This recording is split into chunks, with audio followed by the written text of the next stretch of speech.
They don't give us a legitimate reason as to why they do the things they do to us. They just do it. Right? And that's why the Most High is going to destroy this place, man. You know what I'm saying? And we mourning with you, brother. You know what I'm saying? Because that's like them killing one of our mothers. Right? That's why the Most High is going to destroy this place for all the wicked atrocities and how they bathe this land in our blood, man, the blood of the saints. Right? Read. Verse 20. But Judah shall dwell forever, and Jerusalem from generation to generation. But we gonna dwell forever. We the tribe of Judah, the Negroes, right? Those that say they African American, right? Or a nigger, you know what I'm saying? Or black. We the tribe of Judah, and we gonna dwell forever, man. We gonna be here from generation to generation. They can't kill us all. No matter how many times they murder us in the street, no matter how many abortion clinics they set up in the ghettos, no matter how much drugs they feed us, they'll never be able to kill us off. We don't die, we multiply. You know what I'm saying? Read. For I will cleanse their blood that I have not cleansed, for the Lord dwelleth in Zion. Right, so the Most High gonna cleanse their blood that he have not cleansed. So everything that happened, you know, in your life pertaining to your mother being gunned down at the hands of the police, the Most High gonna cleanse that with their blood, right? With the blood of the enemies, right? Let me get the book of Amos 1 and 11, huh? Right? Yeah, it's a sad case, man, how they do us, right? It's a sad case how they treat us, you know? But the more we turn back to our power, the more their affliction and destruction will come. While we seeking salvation, we also praying for the destruction of our enemies, right?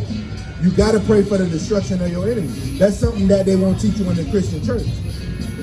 Why can't I pray for the destruction of my enemies when all the prophets in the Old Testament prayed for the destruction of their enemies? Right? That's something the church don't teach you. Right? Bring that out, King. The book of Amos, chapter 1, verse 11. Bring it out. Thus saith the Lord, for three transgressions of Edom, and for 4, I will not turn away the punishment thereof. Right? Who is Edom? You know who Edom is? Huh? That's the devil, the so-called white man. He ain't white, he red. Right? You know how they depict the devil in the movies? Like he a red beast with horns and a tail?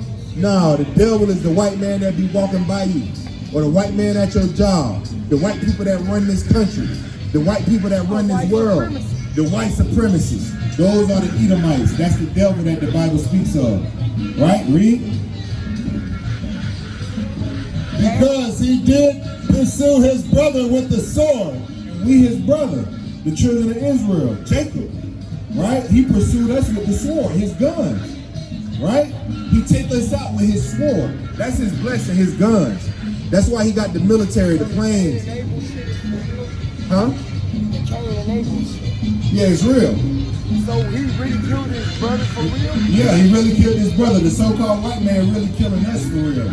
Esau is really killing Jacob, and that's why this place is going to be destroyed. Wow. That's the link between Cain and Abel and Esau and Jacob. I got the,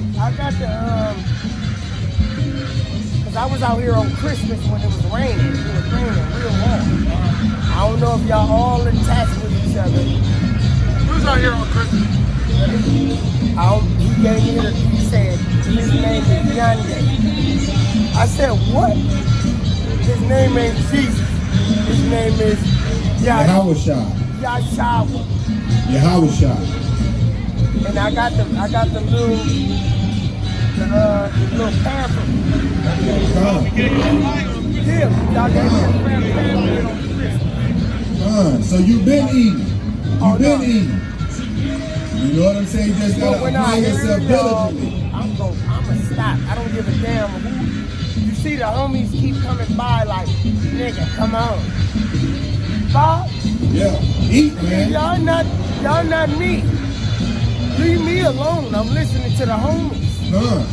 We are true brothers, one that truly love you, that's going to correct you when you're going off, man. That's going to show you to get back on the right path when you falling short. You know what I'm saying? That's your true brothers, your true homies. The one that's going to correct you when you're wrong. When you're going against the Heavenly Father, hey, we're going to let you know out of love, man. Not from an ill place, but out of love, because we want to see you make it into the kingdom of heaven. You know what I'm saying? We want to see you on the righteous side. We know your oppression. We know how you're going through stuff. Because we're going through the same shit you're going through. All right? Some of us may be going through worse, or you may be going through worse than we are. But at the end of the day, we are the children of Israel, and we oppress together. You know what I'm saying? Read. And did cast off all pity, and his anger did tear perpetually, and he kept his wrath forever. The so-called white man kept his wrath since the book of Genesis, man.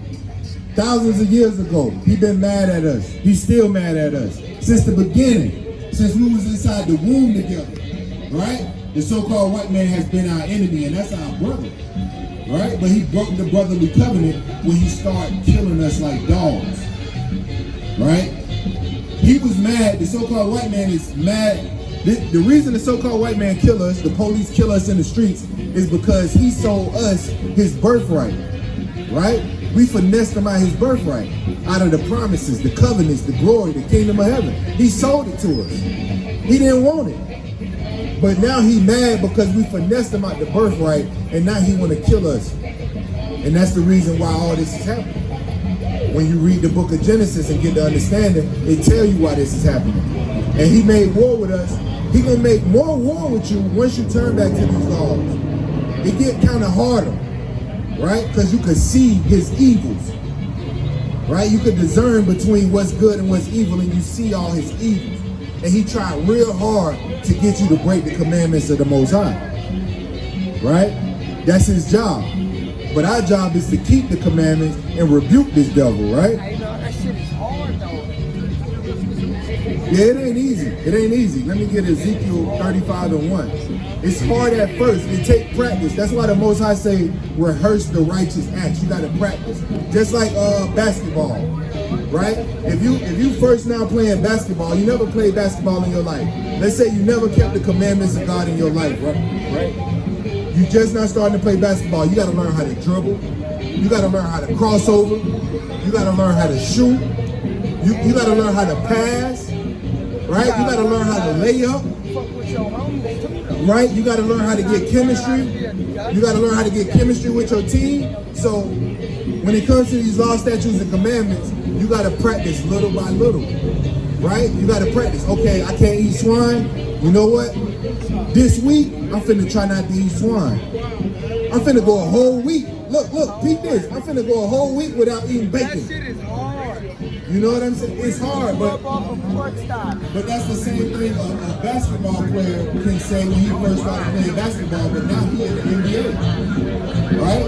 He can say, it was hard for me at first to play basketball. I was garbage, but now look at me. I done practiced and practiced and got better and better. The same thing with these law, statutes, and commandments. You practice and practice and practice till you get great at it, man. Brothers up here, we still working on certain things that we have things personal that we working on, right? We're not perfect. We not perfect.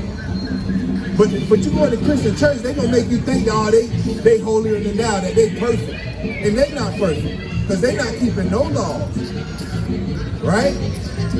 They drunk off the wine of Babylon, man. The doctrines and philosophies of this world. But in order to become great, you gotta rehearse. Right? When people go do music concerts at a big venue, when Kendrick Lamar go do a show, he go to rehearsal first, right? He go rehearse the songs that he doing. He go do sound check. He go rehearse first. So when he do perform, right? He be on point. The performance be flawless, right? The same thing you got to do with this kingdom, with these law, statutes, and commandments in this society. You got to rehearse the righteous act. You got to stop eating pork. You got to step away from it. You know what? I'm not eating it. You know how hard it was for me to stop smoking weed when I first came into the truth? The only way I could stop was I had to fast for 3 or 4 days straight, no food or water. Huh? I fasted to to get up off of marijuana, I fasted. I fasted for 3 days straight, no food, no water. I wanted to stop bad within my heart because I knew I was offending the Heavenly Father and I didn't want to be at odds with my Creator. I didn't want to destroy my temple and my mindset. Because just like my dad told me, No water either. no water, no food, a dry fast. And it broke down that stronghold of smoking weed. You gotta rejuvenate. Yeah, you do, but when you fast and when you dedicate and you discipline, if you want something bad enough, you're going to do it. You know what I'm saying? Some devil's not going to leave your body unless you fast, unless you pray. Some devil's not going to ever leave until you cut out food and water for a day or two. You know what I'm saying? They're gonna stick around until you do that. Are you serious? I'm dead serious, right? Let me get this in Ezekiel, right? The book of Ezekiel, chapter 35, verse 1. Bring it out. Moreover, the word of Yahweh came unto me, saying, Son of man, set thy face against mine seer, and prophecies against it. Prophesy, Salakia, against it. Right, so the Most High told Ezekiel, son of man, set thy face against Mount Seir and prophesies against it. Mount Seir is the original home of the so-called white man, the Edomites.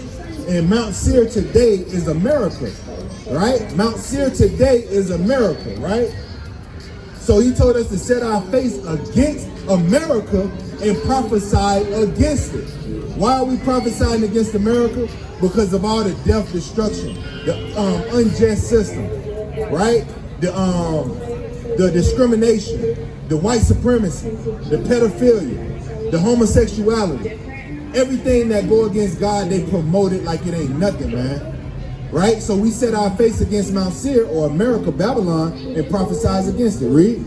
And say unto it, Thus said the Lord God. No, our own vain opinions. Thus said the Lord God. We telling them, thus said the Lord God. Everything we saying is not our own words. It's coming out the Bible. We not speaking our own thoughts, our own will. We speaking, thus said the Lord.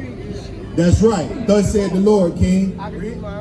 Behold, O Mount Seir, I am against thee, and I will stretch out mine hand against thee, and I will make thee most desolate. So the Most High say he gonna stretch out his hand against America, right? Against America. And he gonna make it most desolate. Like we just said earlier in the previous precept, he gonna make this place desolate. Ain't nobody gonna be able to live here after all them ICBM missiles destroy this place, right? Read. I will lay thy cities to waste, or I will lay thy cities waste, and thou shalt be desolate, and thou shalt know that I am the Lord. Right, so after the Most High nuke America and drop the fire and brimstone on this place, they gonna know that it's the Lord, right? That it's the Lord Yahweh, right? Read. Because thou hast had a perpetual hatred, and hast shed the blood of the children of Israel by the force of the sword in the time of their calamity, and the time that their iniquity had an end. Right, so the so-called white man have a perpetual hatred against the children of Israel, right? That's our top enemy on the planet, the so-called white man. He has had a perpetual means ongoing or continual hatred, etc., right?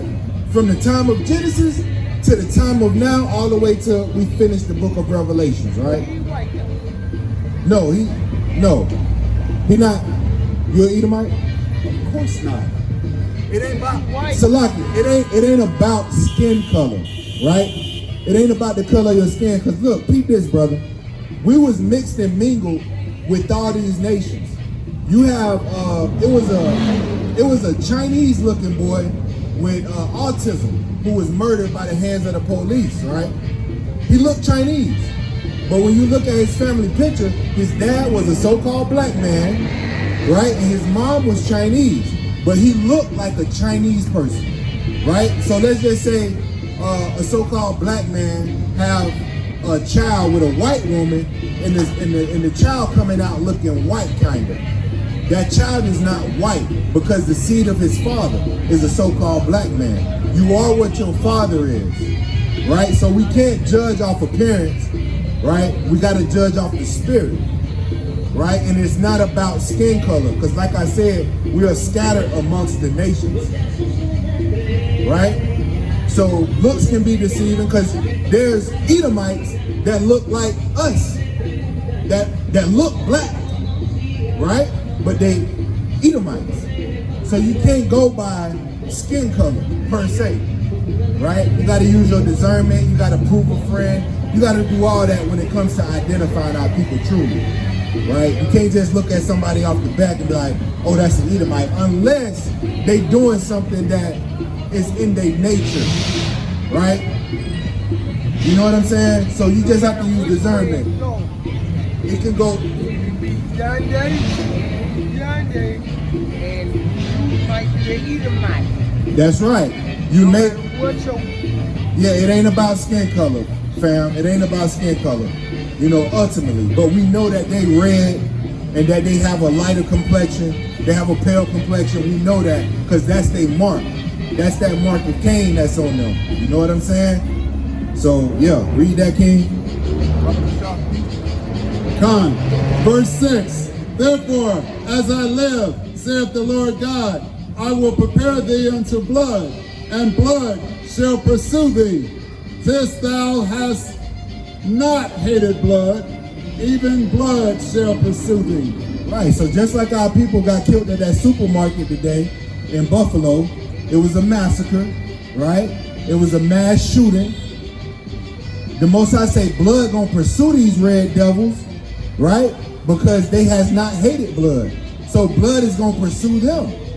And that's what's coming, man. The Most High finna knock these people off just like he already doing. They have a low birth rate. everybody don't watch the news. They not paying attention. They too distracted. They too distracted. They waiting on these rap albums to drop, right? They watching the Super Bowl, the NBA Finals, right? They watching Cardi B, Meg Thee Stallion lie about getting shot in her damn foot. Hey, no, They distracted. Too, I ain't gonna lie. Right. I'm watching. Right. But I But- still but- watch my shit. Right. You got you gotta balance it. My brother told me my mind is golden. Con, all Like, I don't praise. even know what that shit means. All praises, My King. granny told me that my mind is golden. Like, wait a minute, no, you ain't just gonna run that fast. Okay? Con. Right, because the kingdom dwelleth within you, brother. You just gotta tap in. You know what I'm saying? You just gotta tap into your inner self, right? And you gotta tap into the kingdom that's within you. I'm not going nowhere. Con. Haven't I been right here, OG? Yeah, I'm good. Right? Right here. So read that last verse again, King. I'm gonna bring out a few I more ain't going precepts and I'm gonna nowhere. pass it to the next mighty speaker. I'ma sit here and listen. You niggas do y'all own shit. Matter of fact, let me get over Get on, that go one. on. I'ma stay right here Right. and listen. Yeah, hey, it's a beautiful thing that you could be anywhere in the world right now, right? You could be doing whatever, but you right here getting the living waters, right? Off of this water here, you'll never thirst again, man. You can drink some Aquafina, some Dasani, you gonna thirst again, but you get this living water right here, you ain't gonna never thirst again. It's gonna stick with you, kid. It's gonna stick with you, right? Obadiah 1:10, Baba Bashar. Because they killing our people, they still showing you that they hate you, and our people ignore it. But I just tell you, they killed my mama and her birthday tomorrow. They don't That's give crazy. a fuck about How many years? They don't give a fuck about that. Oh, I'm 35. It's been 33 years. They killed her when I was 3. When you was 3?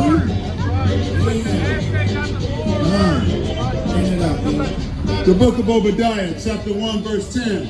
For thy violence against thy brother Jacob, shame shall cover thee, and thou shalt be cut off forever. And the day that thou stoodest on the other side, and the day that the strangers carried away captives and his forces, and foreigners entered into his gates, and cast lots upon Jerusalem, even thou wast as one of them. Right, so for that violence against thy brother Jacob, shame gonna cover these people.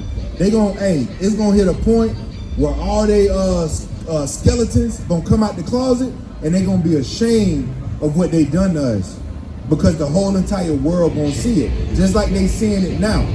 If it wasn't for these cameras on these phones, you know, the world wouldn't really be able to see how bad they treat us over here. But now, the man of sin have been revealed, man. These cameras and these phones really show how our enemies take crafty counsel and destroy us, man. You know? And for violence against thy brother Jacob, shame shall cover thee. Speaking about Esau, Edom, man. They're going to be ashamed when they really look in the mirror and see how evil and wicked they are. Right? It's for real. It's for real, man. It's for real. And our people waking up slowly but surely. We coming back to our power. We coming back to these laws, statutes, and commandments. Right? Because the heathens can't keep these laws, right? The heathens can't keep these laws and commandments. Only the children of Israel can. Right? So you got to repent, brother. Seek the face of the Lord. Stop holding hands with your enemies. Look at them for who they truly are. Right? Yeah, we got to deal with them at work. Yeah, we got to deal with them when we go to certain places. But you ain't got to be dependent on these people like that. You ain't got to be following their customs. You ain't got to be following their traditions. Right? You can come back to the Lord. You can serve the Lord. You can keep the high holy days and still go to work. Right? You can stop celebrating Christmas and not go to jail. You know what I'm saying? It's not a law that say you got to celebrate these pagan holidays, but they make you feel like you're doing wicked when you don't, like you supposed to be doing it. And you ain't supposed to be doing it. Right? Let me get one more precept, man. And I'm going to pass it to the next mighty speaker. Let me get the book of Revelation chapter 12 and verse 14. Baba Kishar. Hey, wait. Before you start. So the Puerto Ricans is all folks? Yep. They right there on that sign down there, they the tribe of Ephraim. The Puerto Ricans. Blacks, Hispanics, Latinos, Native and Seminole Indians, we all the children of Israel. So they're my folks. Come. Bring that out. The book of Revelation, chapter 12, verse 14. Bring it out. And to the woman were given 2 wings of a great eagle, that she might fly into the wilderness. It's like 14. 12 and 14. 14 and 12. Oh, 14 and 12. The book of Revelation, chapter 14, verse 12. Here is the patience of the saints.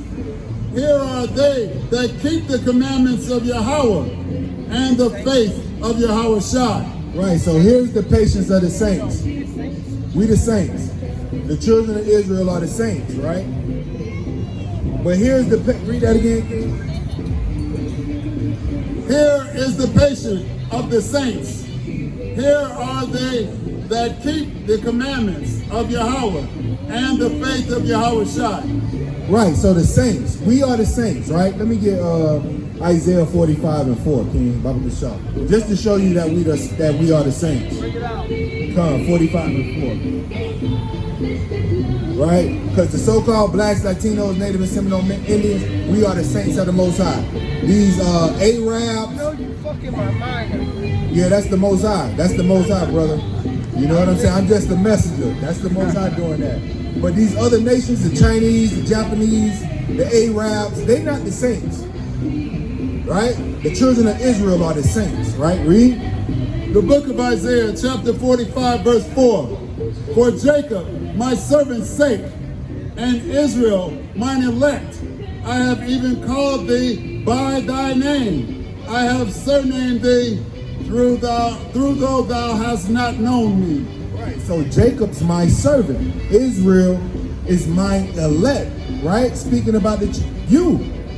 Blacks, Latinos, Native and Seminole Indians. I didn't know I was.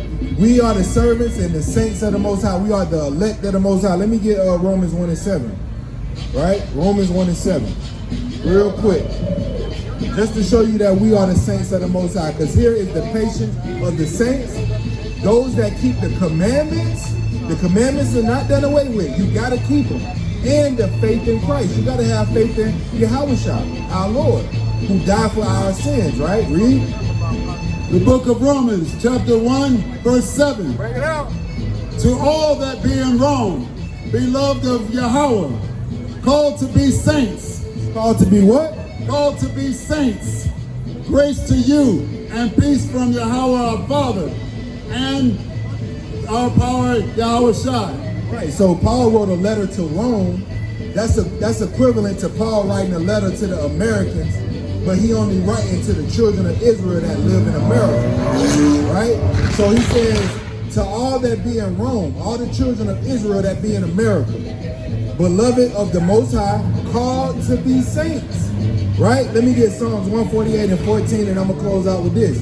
Just to show you that the children of Israel are the saints. We are the saints. We got to walk accordingly. Right? You can't be in a shopping mall on the Sabbath day buying stuff. Right? You can't be in the shopping mall on the Sabbath day, in the supermarket on the Sabbath day buying, think you finna go home and cook, because the Most High sent the white supremacists in there and kill you. Right? Because you breaking his law. And he used the white man as a whooping stick. Right? Read. The book of Psalms, chapter 148, verse 14. Bring it out.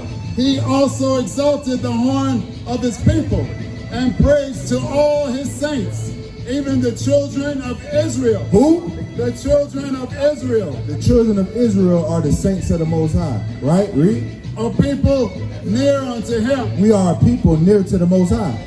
That's us. Right? We near to the Most High. Right now. We near. Right? Read. Praise ye Yahweh. Praise ye Yahweh. So the saints are the children of Israel, and that's something that they'll never teach you in the Christian church. Because they under a 501c3, they can't teach you the truth. A 501c3 is like a tax exemption. It's a tax exemption. So the Black Caucus, they want to allow our people to learn certain things in the church. Because if we do, we will overthrow this mountain, which is the government. Right? Because when you have faith of a mustard seed, you can move a mountain. And that's equivalent to shaking up a government or moving a government. Right? So they don't teach us, they don't let us learn the truth in church. It's hell on earth. Right now we living in hell. This is hell when you can see harlots walking and not being, judged for it. When you can see adulterers walking in the streets, pedophiles, homosexuals. Yeah, we living in hell. So not at all. Not at all. It's satanic. It's satanic. It's satanic. Because when you go to, I want to say Leviticus 19 and 17. That's it. Leviticus 19 and 17 real quick. This is the last one and I'm out. Right? Come.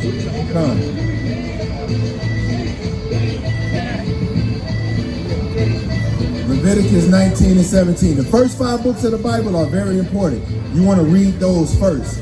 Even if you go on YouTube and type in the audio book, Genesis KJV, come. But when you listen to the audio book, it makes it go by kind of fast if you following along, so you can get the grips of it, right? The first 5 books are very important. You got to read those ASAP, right?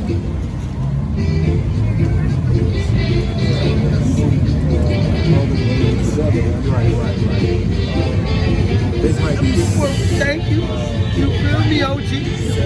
I appreciate y'all. And I didn't want to leave because I'm like, damn, y'all. Yeah, man. So yeah, we come out here to teach our people, wake our people up, shake them up out the coma that they in, man. Wake them up. 20 and 13. Wake them up out that burning building, and try to get them up, man. We got to get our people to repent, come back to the Most High, and we do it out of pure love. Hey, here we go, brother. Here we go. This is the LGBT community right here in the scriptures, right? Read. The book of Leviticus, chapter 20, verse 13. Break it out. If a man also lie with mankind, as he lieth with a woman, both of them have committed an abomination. They shall surely be put to death. Right? So if a man lay with a man like he lay with a woman, or if a woman lay down with a woman like she lay with a man, That is an abomination. They both shall surely be put to death. But what do America teach you? To go against that scripture right there, to break that law right there, and live in sin, so the Most High can kill you. That's why I'm alive still. I don't even fuck with that type of shit. And with that, I'd like to give all praise, honor, and glory to Yahweh Shem Yahushua. It's HOI Las Vegas. Love you, brother. Repent. It's HOI to the chariots fly. Shalom Yasharala.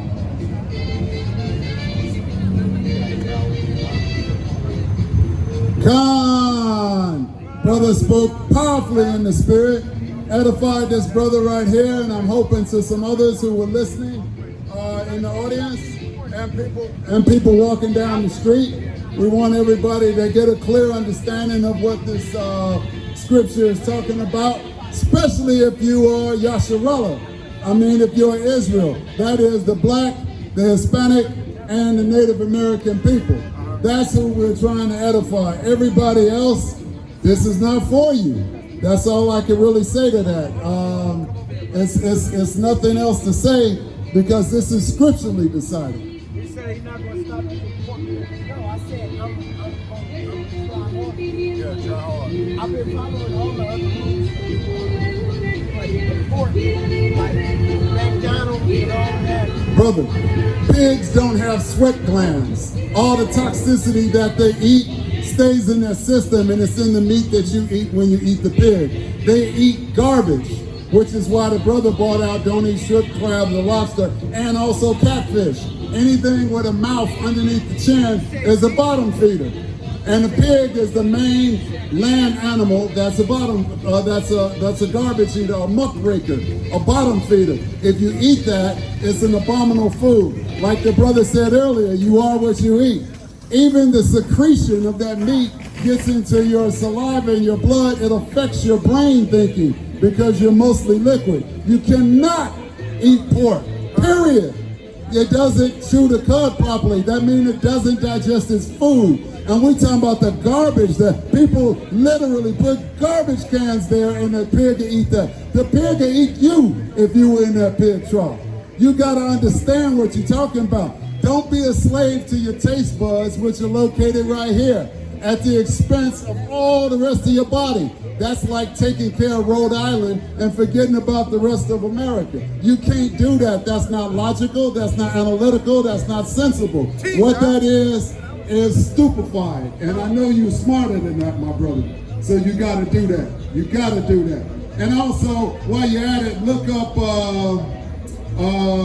Congressman Adam Clayton Powell Jr., one of the better freedom fighters in the civil rights struggle, even though they're missing out on the biblical aspect, and he was a preacher, but he was my complexion. So you got to understand that too. You know, you got Steph Curry's, you got a bunch of people my complexion who is black as the blackest man out here. So you got to understand it's also about your mentality, it's about your spirit, but also I'm the son of slaves just like you, through my father. So, and that's what counts according to Numbers 1 and 18. We come through the line of our fathers. So that's what counts. All right? Right on, my brother. So if you got any more questions, just let us know. Give me Hosea 4 and 6, my brother. Because we got our people walking up and down here, as usual, sleepwalking. That's all they're doing is sleepwalking. They're asleep. They don't know who they are. They don't know where they were coming from. But if you say to somebody, who were we before we got on the slave ship and brought over here? Who were we? How did we get to West Africa from Israel? Huh? No, we were not Moors, although Moors were Israelites, but they were the ones who converted to Islam when Muhammad came through there from 650 to 712, conquering what's called North Africa. And we were the only people in the Mali Empire who did not convert to Islam. Why? Because we don't believe in religion. We believe in culture. God doesn't give religion to us. Man gives you religion. God gives us laws, statutes, and commandments to follow. And that's what we were doing when they made us slaves because we wouldn't convert to Islam. Well, yeah, but what is spiritual? How can you be spiritual? No, the only way according to scripture to be spiritual is following the law, statutes, and commandments. That's how you're spiritual, based on what the Most High told us. Is an abomination, right? Say again? The homosexuality is an abomination. Homosexuality is an abomination for several reasons. Firstly, because the Most High says so. Secondly, because you cannot procreate life with two people of the same gender. It doesn't work like that in nature. It goes against nature. It's therefore, by definition, unnatural. That's what it is. So, but we already know that, analytics aside, because we read it in the scripture. So it's as simple as that. It can't be no more simplified than that. So remember this, my brother. They're right now, I'm about to speak on homosexuality in a second, but they're trying to make us homosexuality part of the black culture, and that's strictly for population control, because they want our population to deflate while their population inflates, particularly in this country, but also all over the world. So that's what's going on. Bring out Hosea 6. This is the book of Hosea, chapter 4 and verse 6, and it reads, "My people are destroyed for lack of knowledge." No, my people are destroyed because they read the scripture. My people are destroyed for lack of knowledge. Because thou hast rejected knowledge, I will also reject thee, that thou shalt be no priest to me. You see, and like brother brought out to that brother earlier, this is the land of judgment. This is what Christianity don't teach or other religions. This is heaven and hell. We're in our hell right now. That's why we're going through these curses for not following the Most High way back when we came out of ancient Kemet, or what Alexandria the not so great called Egypt in the Greek language. This is what's going on. So because we've been in perpetual bondage ever since then, whether it be a Babylonian, Assyrian, Roman, I mean, we could go on and on with all the captivities. Now we're in the captivity of the white man from Western Europe who brought us over to this land, and we're still in the land of our captivity. We ain't left this place yet. Most of us don't even know our culture, who we were before we got on the slave ships. That's why you assimilate to the culture of the Edomite or the white man, and that you must not do. Give me Sirach 12 and 10, my brother. That you must not do. Because we have our own culture, our own history, and it's the Bible. That's the book of our culture and history. That's what we must be following. We can't follow these religions because all that is some sort of deviation. But we have the authentic source, and we have something else that they took from us, which is our own language. It's called Paleo-Hebrew. And if you can study Paleo-Hebrew, then you can fix that up against the scripture, at least in the Old Testament, to verify it's telling you exactly what it's telling you, particularly in the book of prophecy, which is coming true every day. Bring that out, brother. This is the book of Sirach, chapter 12 and verse 10. Never trust thine enemy. Okay, yeah, but sometime, because there are a couple of good white people. Never trust thine enemy. For like as iron rusted, so is his wickedness. And there it is. You can't trust your enemy. And you're living in the land of your enemy. Most people don't even know that. But this is where we live in. So you got to stop trying to follow these people who are miseducating you in school with all their damn entertainment industry, which isn't doing nothing but taking you further away from the word of the Most High and putting you more into devil practices. You can't do that. You got to understand who you are. You got to understand who they are. And you got to understand what? That you're chosen, therefore better than they are. Let's bring that out if they are a little doubtful about that. Give me Deuteronomy 7 and 6.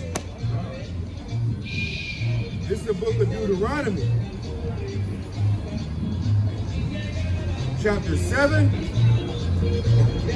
and verse 6. And it reads, "For thou art an holy people unto the Lord thy God." A holy people. Holy. There they go right there. Foley word. They all over the place. Holy means separate. That's what it means. Yeah, we got all this going on as usual. Holy means separate. We're separated from the heathen. Those are the people who are not chosen. Speaking of those who are not chosen, as they go by. Bring it out, bro.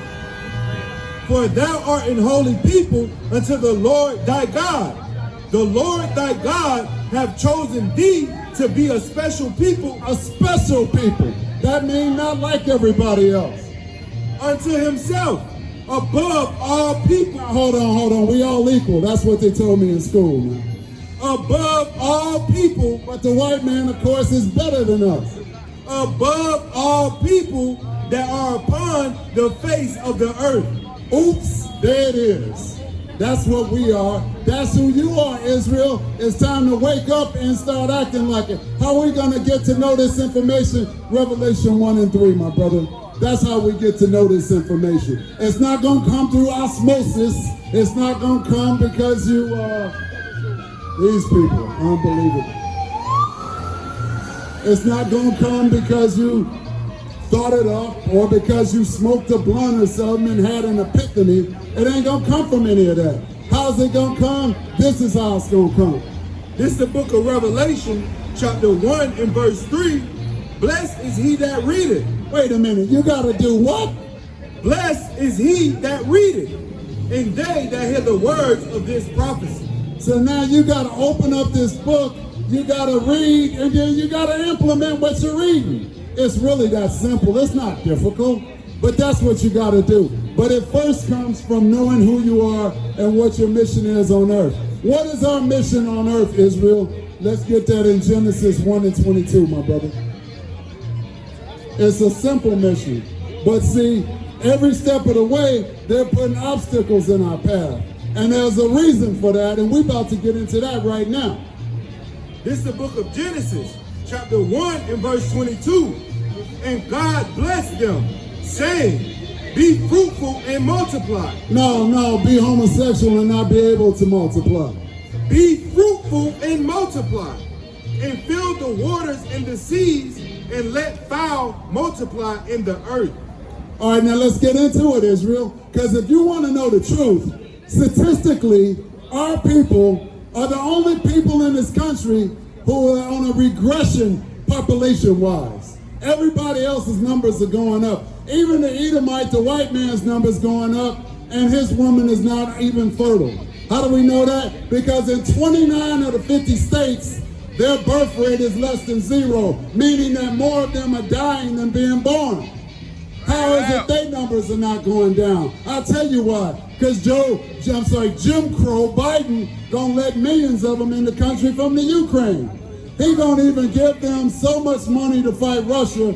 This is the money he said he was going to spend on global warming. But now this is all the Most High's business. Let's understand that first and foremost. You have to understand that emphatically. This is part of the plan. But the point is, it shows you these people are supposed to be the stewards of the earth because they're in control, and they don't even save the planet.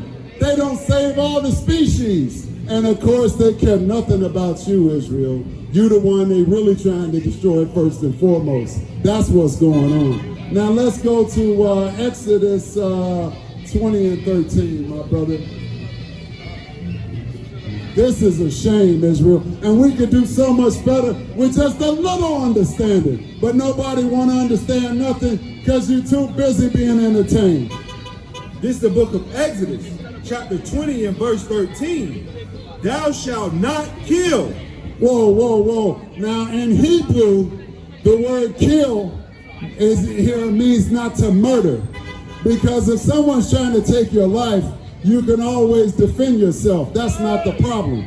But they're saying do not murder. Do not murder the innocent. And most of you all are murdering each other. That's what's so sad here.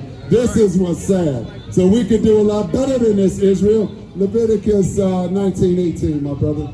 This is what we can improve on. How are we going to improve on it? Firstly, we have to be cognizant of who we are.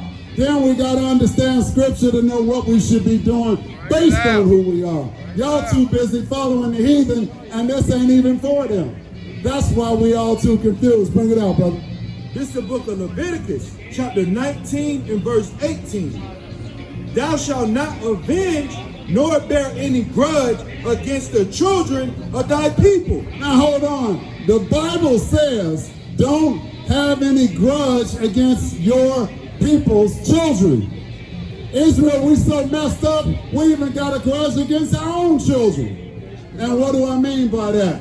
Well, what's in the news right now? I know we covered it last time, but we're going to go back into it a little bit because it's such a major story. This abortion thing is sickening. Why? Because they got 78% of all Planned Parenthood facilities in our neighborhoods. You don't find that in Beverly Hills. You ain't gonna see no Planned Parenthood in Malibu, but you're gonna see them in South Central all over the place. It's like a liquor store or a church store. They're everywhere.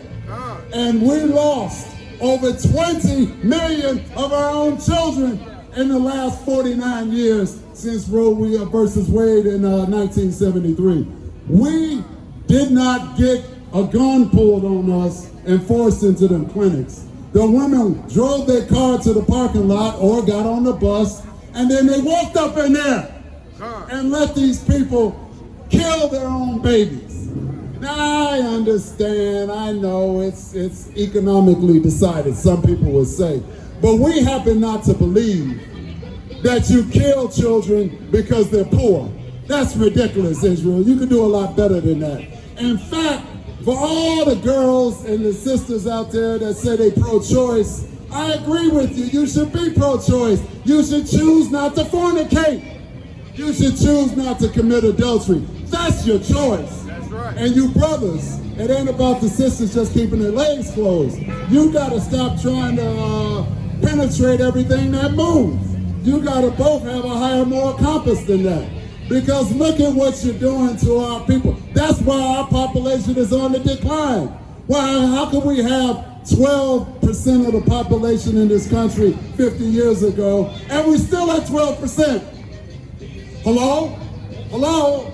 Come on, Israel. That's ridiculous. And why are they doing this? I hear sisters saying, well, it's the men. The men are jumping on us and trying to control our bodies. Really? The same men that made it legal 49 years ago are the same ones making it illegal today? Does that make sense? It can't make sense because they're doing two different things. But I'll tell you the real reason. And this is well researched. We're going to tell the reason. We're going to back it up with scripture. The reason is because starting in 1970, they closed down all the certified classes that you could take in public school.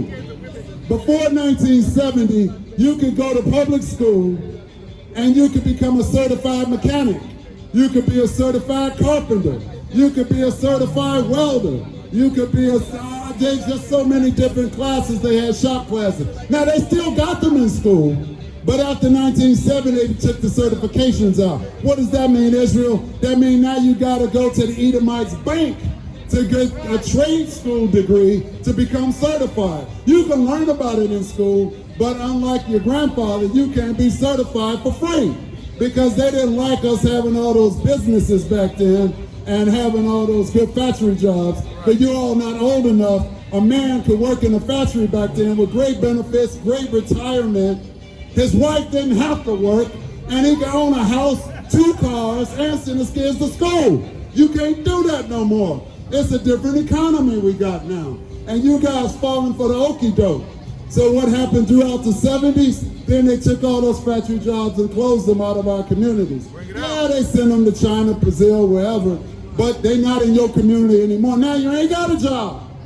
So here come the 1980s, and what does Reagan do? Well, let's bring them some crack cocaine. Now we all know crack cocaine. You got the same amount of powder cocaine as you do the crack cocaine, and you're going to get slapped on the wrist for the powder, but the crack, you're going to do 40, 50 years for a nonviolent crime, mind you. So now you got all that. Then here come Clinton and Jim Crow Joe Biden with his, when he was a senator writing this legislation in the 90s. Now think about this. From 1900 to 1992, we put 1 million people in jail in this country in 92 years. But from 1992 to 2000, we put a 2 million in jail that it took 92 years to do. We repeated in 8 years' time. This is what they're doing to you, Israel. Now let's understand why. That's the real question. Why? The reason they're doing that is because they don't want the black man, so-called, or the Judite man, to procreate with the black or Judite woman. And if you're in prison, incarcerated, you're not going to be able to have children. That's reason number one. The second reason is because they made abortion legal in 1973. Why did they do that? Because the white population was being outbirthed by all of us.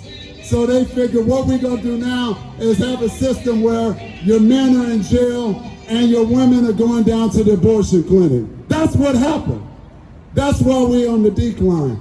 Then after that, now they set up a scenario to say, you know what? Thanks to former President Obama, now we're going to come in and we're going to make everybody gay. Everybody. Now, Obama said you can't get funding, public school funding, unless you're teaching homosexuality from the grade school, kindergarten. Hear me well, kindergarten. They teaching 6-year-olds about homosexuality all the way to 12th grade. If you don't teach this, no federal public funding from the federal government for your public school. Public schools can't survive without funding. Now I know, Israel, you don't need public school. You should be homeschooling your children. In fact, women, you should stop spending $9 billion with a B dollars a year on wigs and weaves, and we can have some public schools that we own. We could be teaching our own curriculum with our own people teaching our children. But we can't do that because I need to go down and look like Sally the white woman. I gotta straighten my hair. Then I gotta put some extensions on from India. You're wearing other people's hair on your head. What the hell is wrong with you, Israel? And then what do you spend? Over $60 billion a year at McDonald's? And that stuff ain't even good for you. And then you wonder why you got all these medical problems. So this is what you're doing.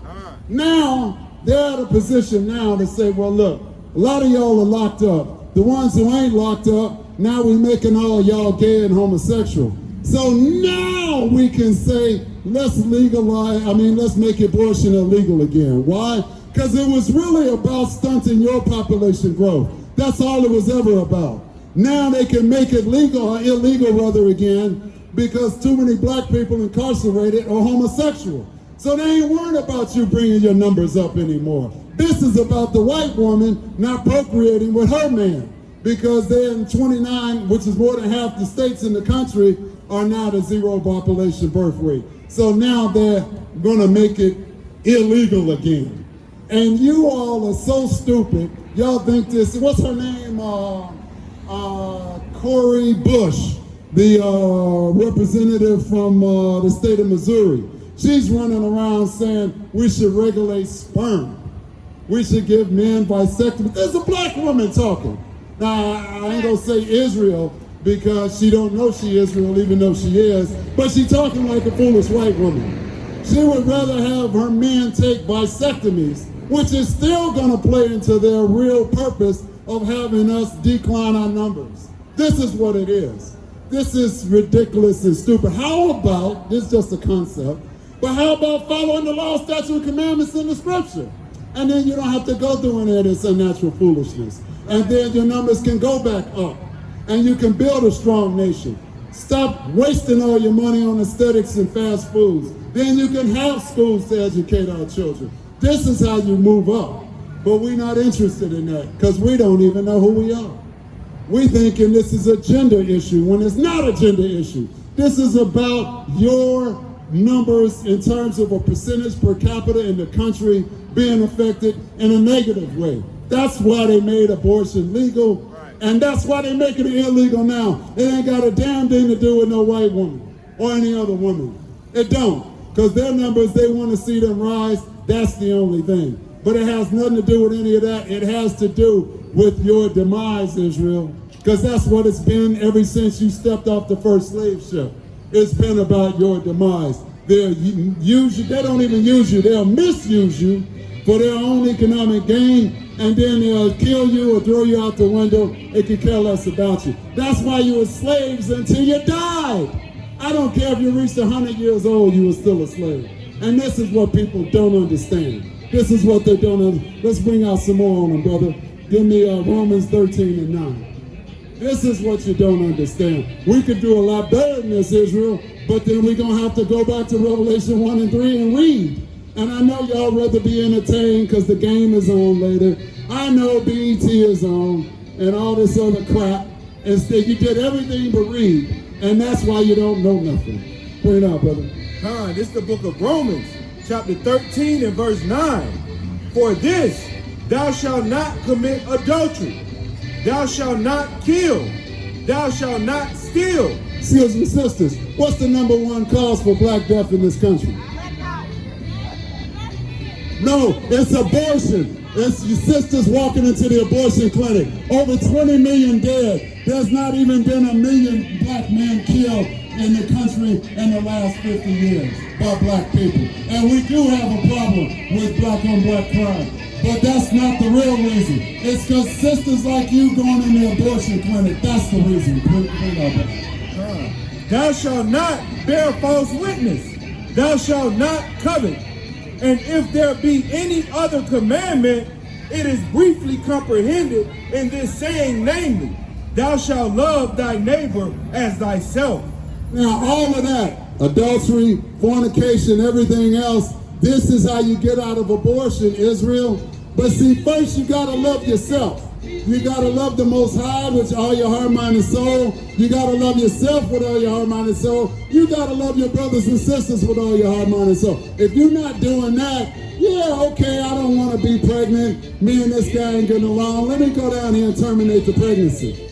And you guys crack me up too. What do you call it? I'm gonna terminate the pregnancy. That's like a prostitute saying, oh, I'm doing privates. You make it sound so nice, like you could put it on Romper Room or something. But the bottom line is, you're going to murder your child. That's what you're going to do. No, I'm just terminating the pregnancy. This is ridiculous, Israel. We could do so much better. That's why brother just read in Ecclesiasticus that we can't follow our enemies. We can't envy them. We can't try to be like them. This is how white women think. And you all sitting up here with this same foolishness. This is sad, Israel. It's really, really sad. Let me get Exodus 21 and 22, brother. This is pathetic. It's silly. But not knowing who you are, that's the kind of tribulation you got to deal with. And this is all by design. Remember, this is the curses. So we in our own hell, and boy, we catching it daily. Even by our own hand. This is where if your mother don't love you, who gonna love you? And she gonna be the one killing you. Come on, that's ridiculous, Israel. Bring it out, brother. This is the book of Exodus, chapter 21 and verse 12. He that smiteth a man so that he die shall surely put to death. Shall be surely put to death. Yeah, but I didn't smite anybody. I just terminated the pregnancy early. Shall be surely put to death. Surely put to death, Israel. This is what you need to be thinking about. And stop trying to always go into the white woman's gender battles.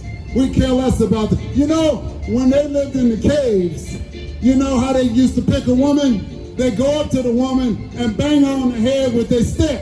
Right. Then they grab her by the hair and pull her back to the cave. That's what they did, cutting her back up and everything. Now, if he did that, is he going to make love to the woman or is he going to rape her? Well, we already know the answer. He going to take her back to the cave and rape her. You know where he raped her? Right next to the rotten meat and the defecation, because he defecated where he ate. This is the history of the people you think are so great.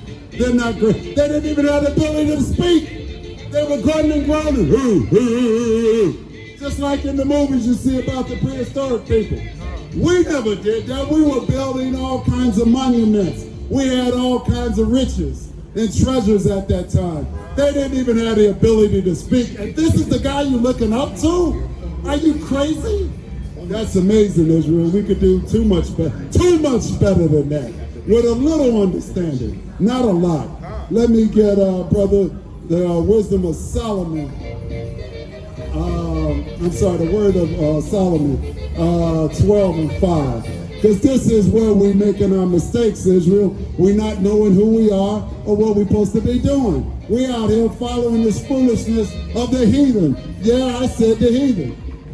So were you saying that those were another form of man or another species? They weren't our species? No, I'm saying that is the white man's ancestors. We weren't doing that. Where we were speaking. We were living civilly. And the root of the word civilized means civilly, which the white man proved he know nothing about because he made war everywhere he went. Was it another species or tribe? No, it was, are you white? I'm a bunch of things. Okay, but is your father a white man? My father's a Hawaiian. A Hawaiian man. Okay, that's a little bit different, but I will say this. If you're a white man, I'm talking about your ancestors. I'm talking about the same blood in your veins that was in his veins. I'm talking about he's the same man today in modern form, regenerated. We honor our ancestors because they survived and allowed their lineage to move on through endless nights, days, and seasons over seasons. Yeah. Because they persevered, we allowed to be here. We are now here because they made it through the night. Okay, I would say my people persevered because of all the trials and tribulations and vicissitudes that they put us through. Other people did not persevere. They just merely regenerated generation to generation because they killed everybody and made everybody work for free for 500 years. So now they got all the riches of the world. Don't sound like to me they had a tough time at all. Maybe they had a tough time in them caves when they were grunting and groaning, but they haven't had a tough time at all since then. That's what I'm saying. But we catch the sting of the lash. We have the worst of the worst. That's what I'm saying. And that's biblical prophecy. It will be that way for the children of Israel. And like Moses said as a sign, that's how we know who the children of Israel are. They damn sure ain't those Edomite Amalekites in Israel today. Bring that out, brother. This is the book of Wisdom of Solomon, chapter 12 and verse 5. And also those mercilessly murders of children. Now we're talking about the abortion clinics again. Mercilessly murdering children. And devourers of men's flesh and the feast of blood. Go to 4 for a minute. Go back up one verse. Verse 4. Whom thou hatest for doing most odious works of witchcraft and wicked sacrifices. That's what you see in here today. Now there, for context, they're talking about the Canaanites, who are African people.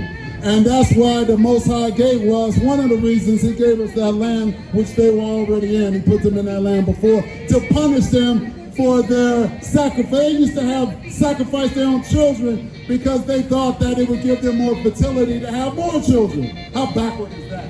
How backward is that? But see, that's the heathen mind, because they weren't given the law, statute, and commandments. We were.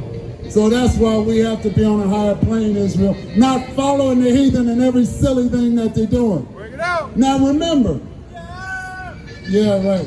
Planned Parenthood, for those who don't know, started in 1916 with Margaret Sanger. And what was it called? It was called the Negro Project in 1916. It wasn't called Planned Parenthood. That's one of those nice words. It was called the Negro Project. And they weren't putting abortions on our sisters back then, but what they were doing was sterilizing them. Now look up Margaret Sanger. She'll tell you that black people are like weeds and should be exterminated. She dedicated her life to this. She was in the eugenics movement. Like Oliver Wendell Holmes, who was the Supreme Court Justice in 1925. These people made war on black people. They didn't start the war. It started when we first stepped off the first slave ship. But they perpetuated that war. And then Margaret Sanger's legacy lives today. For those of you who don't know, in the Nazi government in Germany in the 1930s, Hitler and that crowd, where did they get all the information about extermination and so forth? From Oliver Wendell Holmes and Margaret Sanger. That's who they got it from. This is one of Hillary Clinton's biggest heroes. Yeah, I'm sure it is, because you think we're all super predators. So that's ridiculous. And that's why I hope you waste away into the nothingness that you've always been. This is ridiculous. But the bottom line to it is, these people had a place called the Negro Project. They were bent on killing black people, and they were doing that systematically since 1916. The first one was in Harlem, New York. And they've been doing that systematically ever since. By 1973, like I mentioned, the only reason they made the thing legal is because the white birth rate was so low. But they had something for you, Israel. They took your money out of your neighborhoods, they put the drugs and the guns in, and then they start putting you in the penitentiary. That's right. And now you can't procreate with your woman. And then what did they do? Give you these extra long sentences, unfair for nonviolent crimes. And then what did they do? They come in, Obama, with the LGBT thing for your kindergartners. Now, they ain't worried about you outpopulating them. Because whether you're in jail or gay, you're not going to outpopulate them. Which is why it's safe now to make it illegal again so that more white women can have babies. This is the reason. But you ignorant sisters running around, well, the white woman done said it's a gender problem. This is how stupid you are. Why? Because you're not reading your scriptures. This is why. You don't even know who you are. You're the only people in this country or even on the earth who don't even know who you are. You ask this Chinese man, who is he? Well, I come from the Wang dynasty in China, and my Sichuan Chai and all these people were my ancestors. You ask the Italian guy, yeah, well, I'll go all the way back to the Roman Empire. You ask the French guy, oh, I'm from the Gaul. Even the African dude can tell you which tribe you are. I'm from ancient Zimbabwe. All of this. Well, okay, Israel, who are you? I don't know. Master, who am I? He gonna ask the white man, who am I, Master? Master done say I'm this, that, and the other. You don't even know who you are. That's the most pathetic state you could be in. And your history book, your book of culture is right here in this Bible. But you gotta open it and read. You gotta turn off BET. And you can't do that, right? Because that's too difficult, right? You don't even have sense enough to know to marry your own people. And to build strong black families, strong Judite family. A Judite man, Judite woman, black woman, and strong Judite children, strong black children. You ain't even got sense enough to do that. I'm gonna get me a white woman.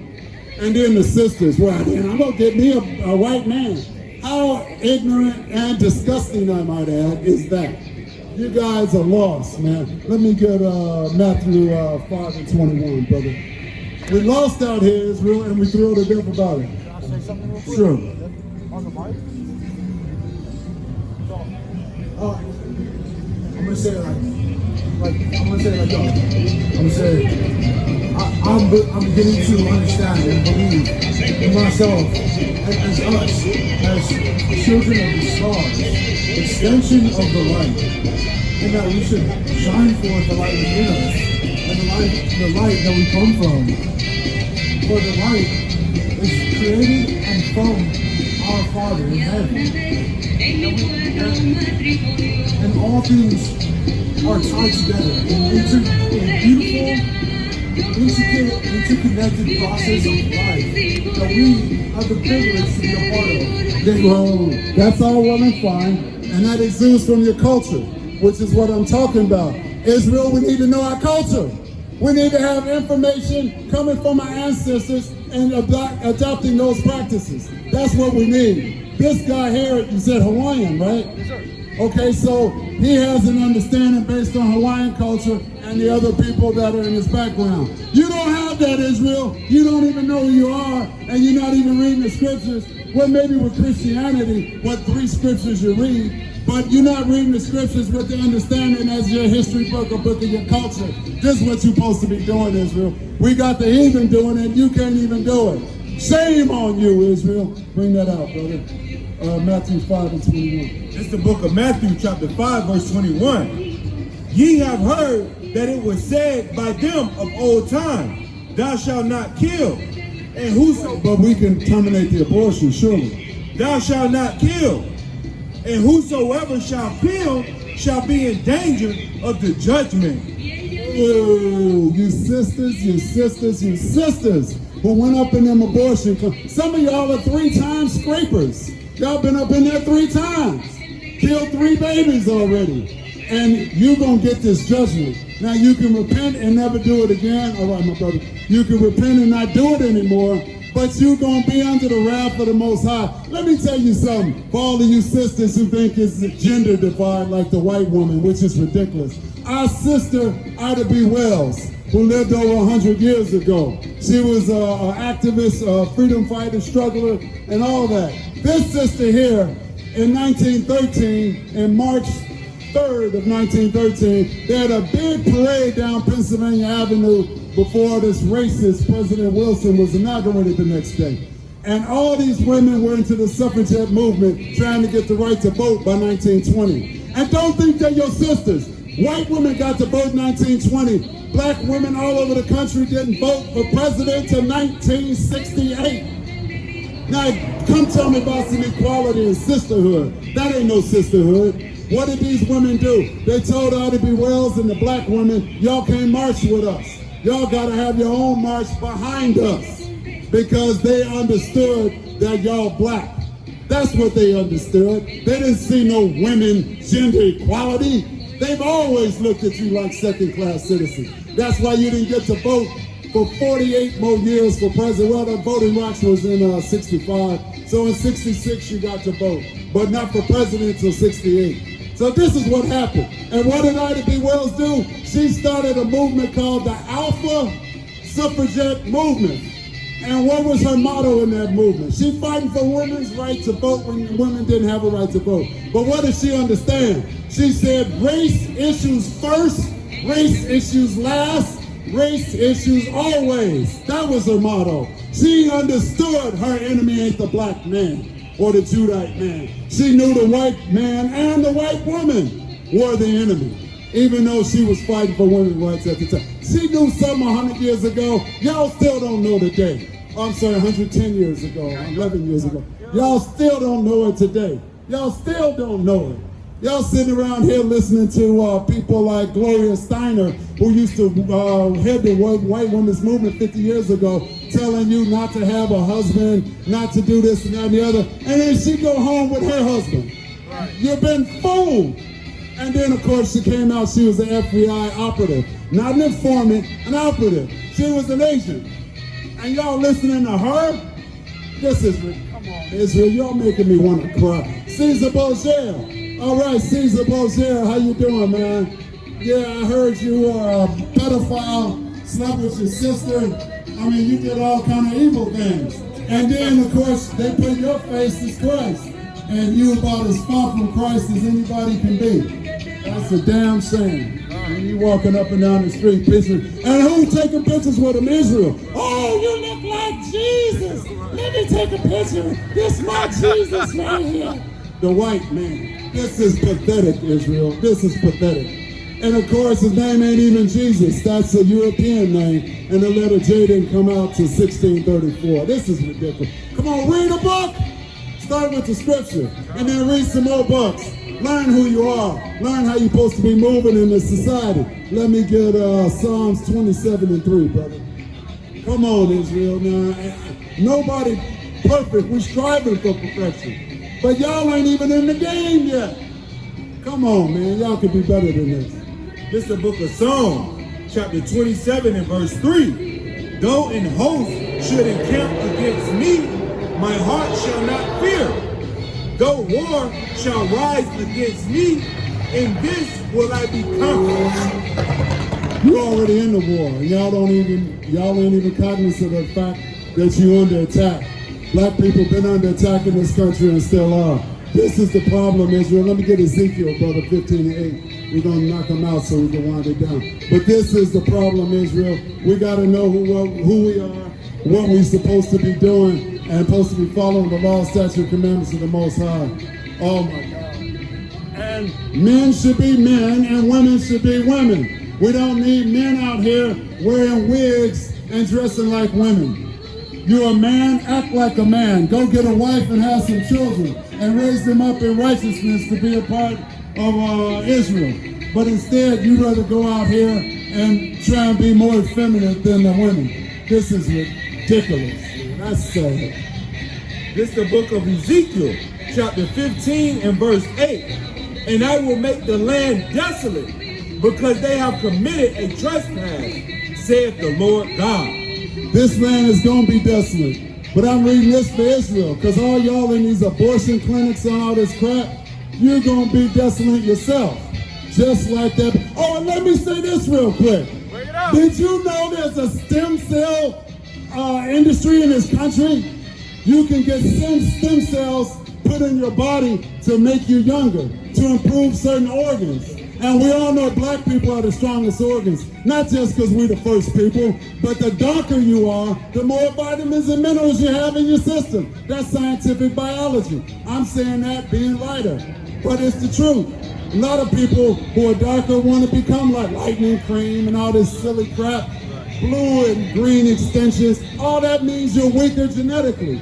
You want to be strong. What are they doing? They're taking these black fetuses out of these mothers, killing them, and they're taking stem cells out of these fetuses to sell to white folks, to inject Joe Biden so he can be lucid enough to finish a sentence, you know, and all this kind of thing. And that's it. That industry's not even regulated. It ain't even a regulation on that industry. And they're using you for cannon fodder. They're using your children just for their stem cells. And you sitting around thrilled to death about it. Oh, well, NASA doesn't say. So y'all gonna go with it. That's pathetic and pitiful. Let me get zipper, right? Huh? Come on. So we gotta go back to the standard. Proverbs 3 and 5. We gotta go back to the standard. Because we should be following the words of the Most High. But I have a feeling we're not. Bring that out, brother. This is the book of Proverbs, chapter 3 and verse 5. Trust in the Lord Yahweh with all thine heart, and lean not unto thine own understanding. Yeah, but it's okay if I just get one pregnancy termination. Lean not unto thine own understanding. There it is. Now, matter of fact, give me Acts 5 and 29. Because that's going to tie right into that. You leaning on your own understanding, Israel. And what are you doing? You understanding less than nothing. Because you ain't reading scripture. You letting your enemy educate you, the same one who raped, robbed, and pillaged your people for centuries. You still occupying the bottom of society, and you letting them teach you. How ignorant is that? This is the book of Acts, chapter 5 and verse 29. Then Peter and the other apostles answered and said, we ought to obey God rather than men. But surely not the white man, because he's on that level. We ought to obey God rather than men. That's why you got to read the scripture. That's how come you have to know who you are and what's required of you as Israel. If you knew that, you wouldn't be in these damn abortion clinics. 78% of abortion clinics are in our neighborhoods. Don't that tell you something? There's an agenda there. Let's get it right, Israel. Come on, man. We could be so much better than that. It ain't even funny. Let me get Luke 17 and 2. Because y'all really not understanding how you should be treating your children. Let's see what the Most High got to say about it. Because y'all don't know anything about this. This is sad and pathetic, Israel. This is the book of Luke, chapter 17 and verse 2. And it reads, it were better for him that a millstone were hanged about his neck and he cast into the sea, than that he should offend one of these little ones. Okay, but I'm not going to offend him. I'm actually going to kill him. And it's in my body, but I'm going to kill him because I value a woman's right to choose over I do human life. How pathetic is that? Matter of fact, go into Matthew 18 and 9, brother. Oh, please, bring it up. If you look into the word millstone and you look it up on Google, it's like a stone. It looks like a big wheel that's like 3,000 pounds. You know what I'm saying? And you won't be coming back up. Con, exactly. No, that's a death sentence. Just like the one you giving the little fetus inside your body. That's a death sentence. And a lot of you women, you know what you're doing? You're going to go get an abortion and not even tell the man. Let me tell you something. It might be your body bringing the pregnancy to term, but it's the man's seed in your body. That's not your seed. And his seed connecting with the egg is the human life. You may carry it in your body, but it's not yours. It's also part of the man's body in there that impregnated you in the first place. Got ignorant women walking on. Sister, we killed 20 million babies since the last 49 years. Huh? What?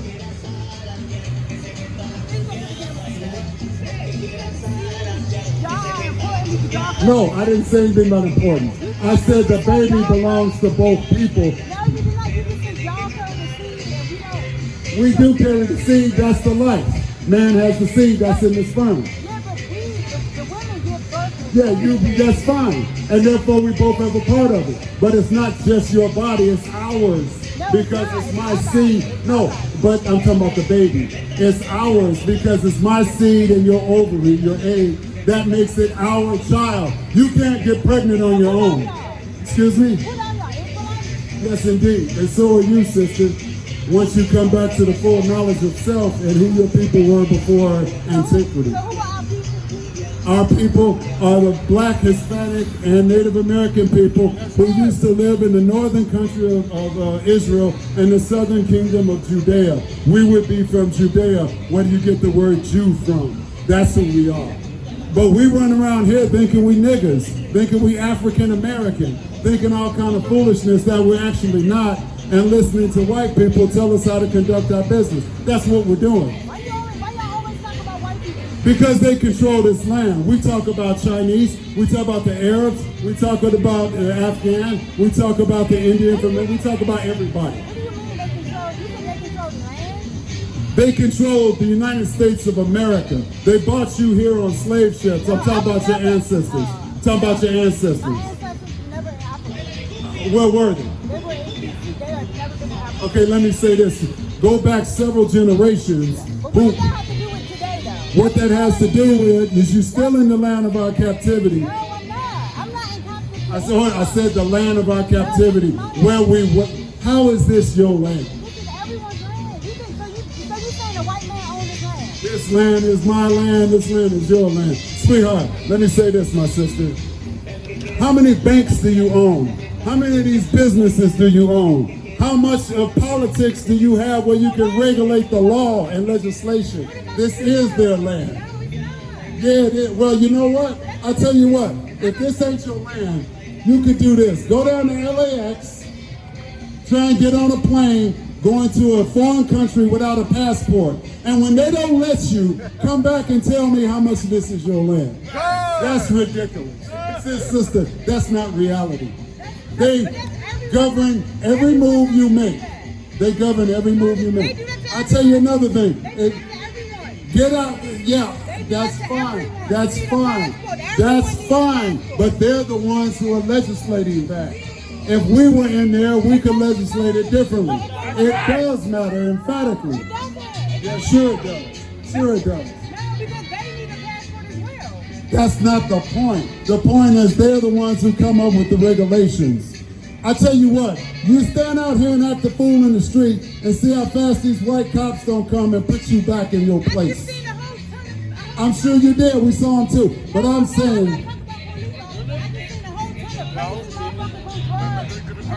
let me ask you a question. Where do drugs come from? It doesn't matter. It does matter. Like, if I put drugs in your hand, are you going to smoke it or are you going to throw that shit away? Sweetheart, I'm not talking about just marijuana.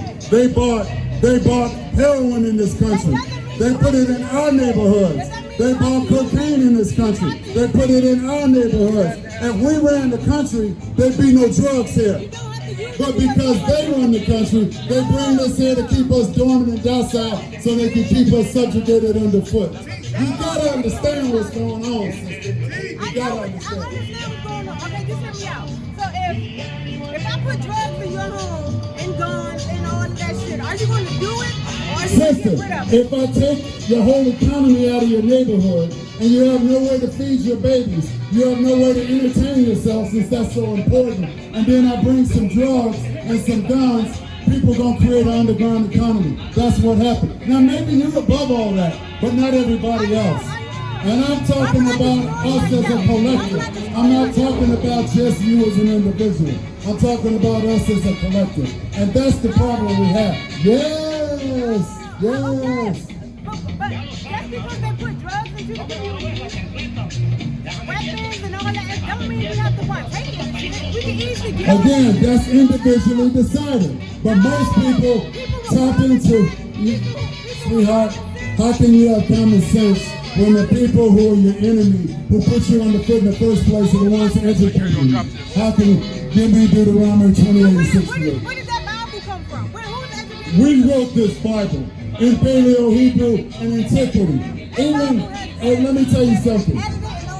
And you know what? That's fine. But guess what? We have the Torah, we have the Tanakh, written in, hold on, written in our people. And it's written in a language which we can go back and fact check to verify the authenticity of the scripture.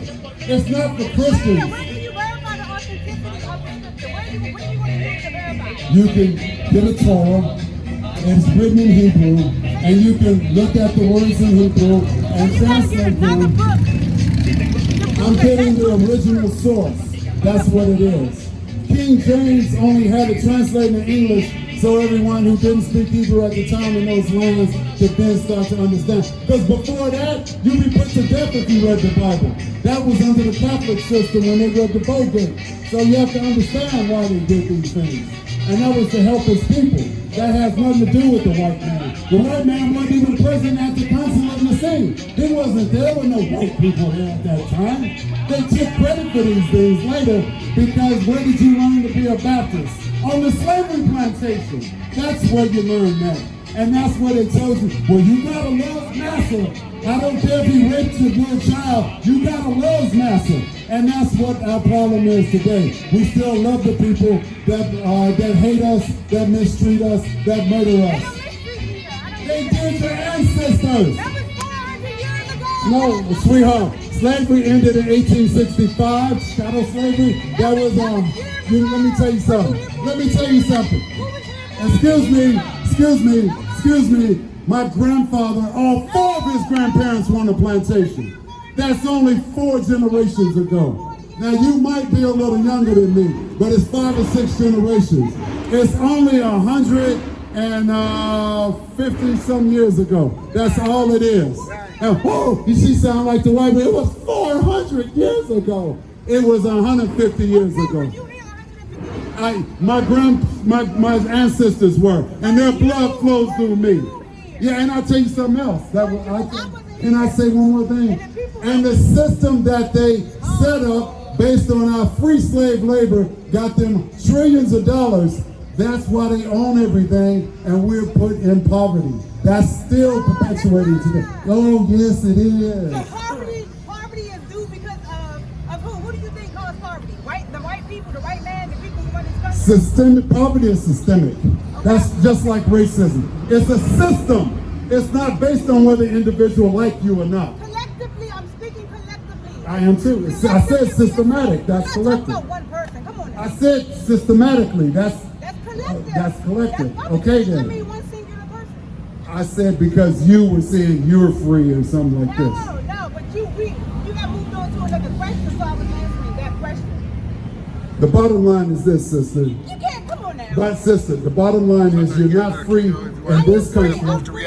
And let me tell you something, and by definition of capitalism, the more capital you have is the more freedom you have. So if you have hundreds of millions of dollars, or maybe you're a billionaire, maybe you can rise above a little bit of that. But you know what they call black billionaires? They call them niggers. That's what they call them. That's what they call them. That's because they don't see you on equal footing. That's why. It does matter. Sister, we talking about systematically. I don't care if one individual like me or not, I can give a damn. But how the system treats me, you, all of our people, that I do care about. And that's what we're talking about. And the reason you don't understand this is because y'all talk about you don't even know that your ancestors came from the west coast of Africa. You think they were here the whole time. Okay, to you it doesn't, but it matters bottom line because what happened in the past set up what we have today. What are black people doing for ourselves today? Stop blaming the system. Okay, well hold on. Can I ask you a question? No, see, Okay, I'm going to address that. What are we doing today? We're being miseducated by the white man's school system. And that's why we don't know how to do for ourselves. You know what? Why is there a Chinatown in every city? Because they're making money. Exactly. So why aren't you making money? Oh my God. Let me explain something to you. Those Chinese people, they bring money over from China to set those businesses up. Okay, but where does your money come from? You don't even know where you come from before you came to these shores. So which country you gonna go to get a business loan? It's not bullshit. Look at all these people from India. They open up all these different businesses because they bought credit from India. You don't understand that. You don't have a place to get credit from. You were bought here in chains. I was born in DC. Jesus Christ, I mean metaphorically. Sister, listen. You said, what are we doing today? Well, you said, what are we doing? You said that was years ago. Hold on, wait. That's my brother. I want to say something. I want to say something in conjunction with what he was saying. Now, what are we doing? Wait a minute.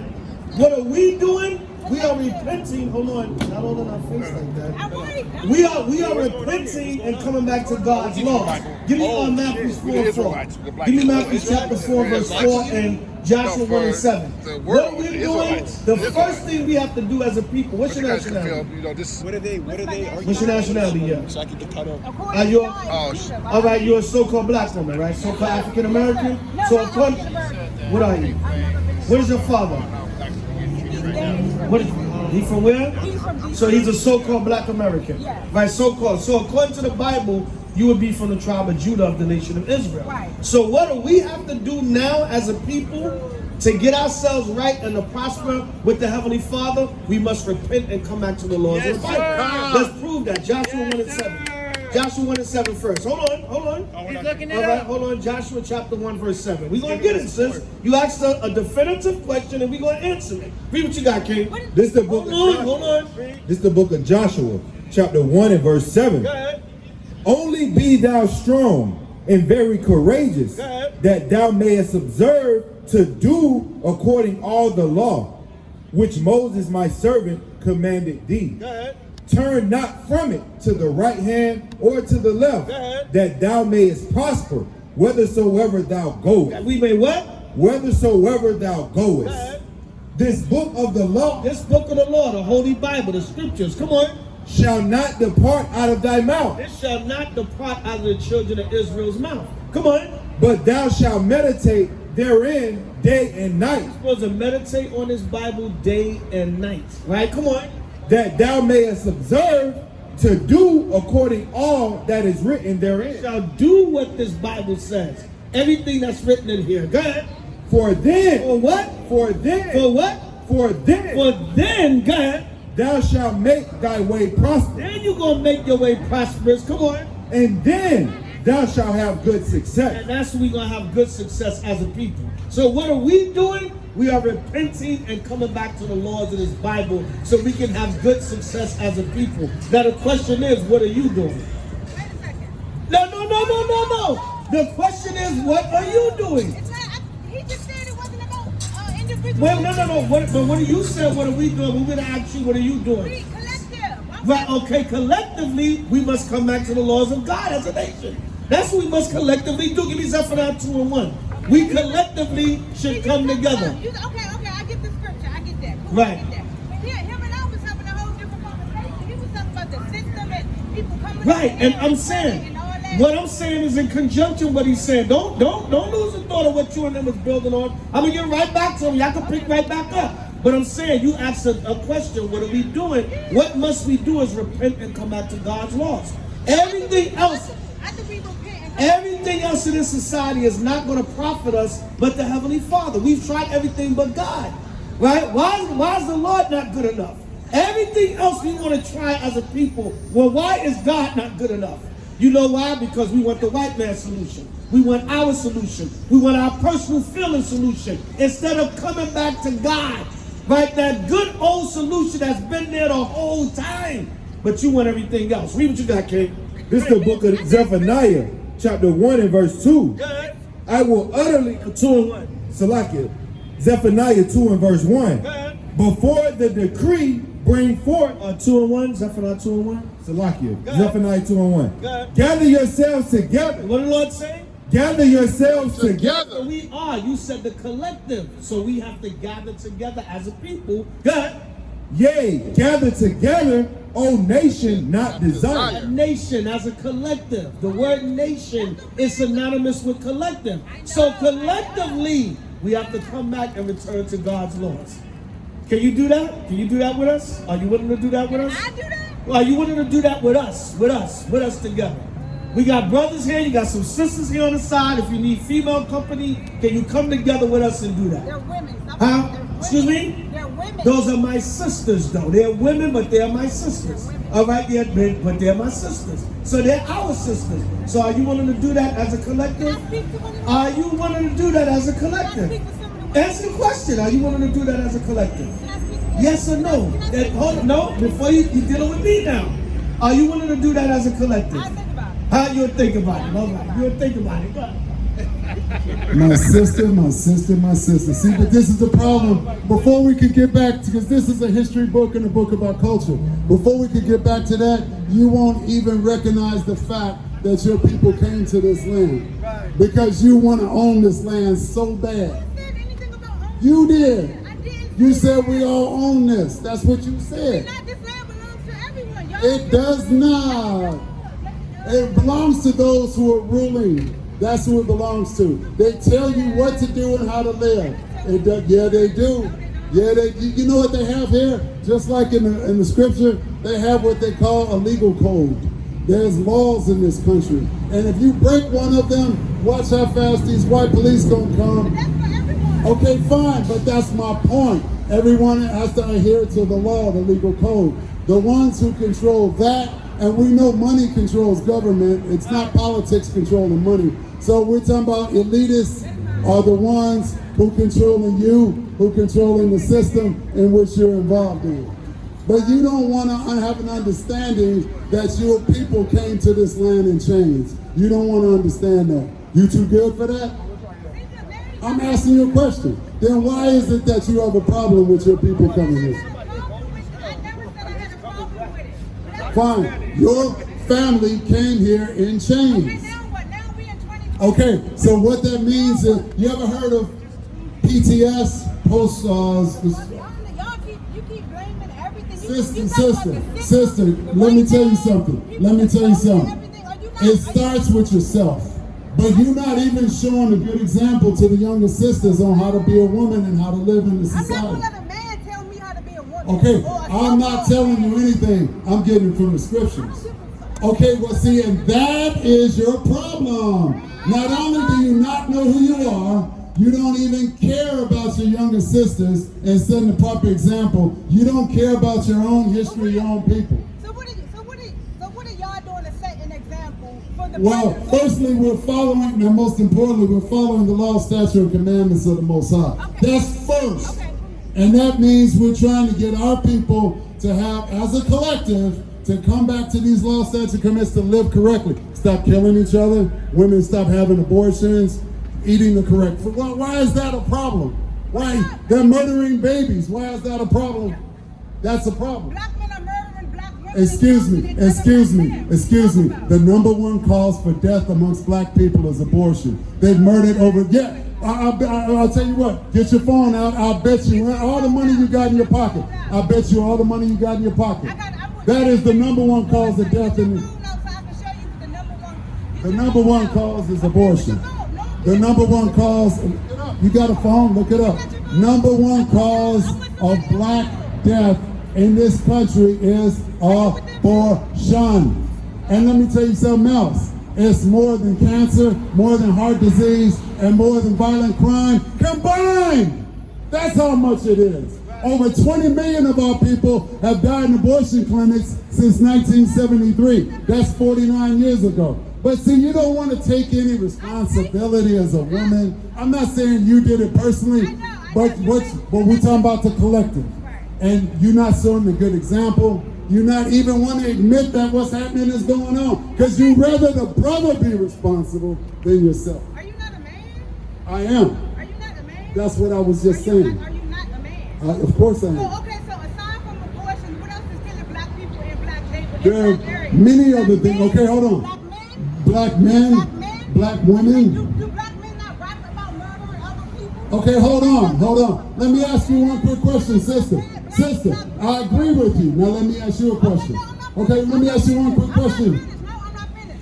Black men, y'all rap about killing. Y'all rap about rape. Y'all kill black women and children and black communities more than anyone. There's a whole website called Black Femicide.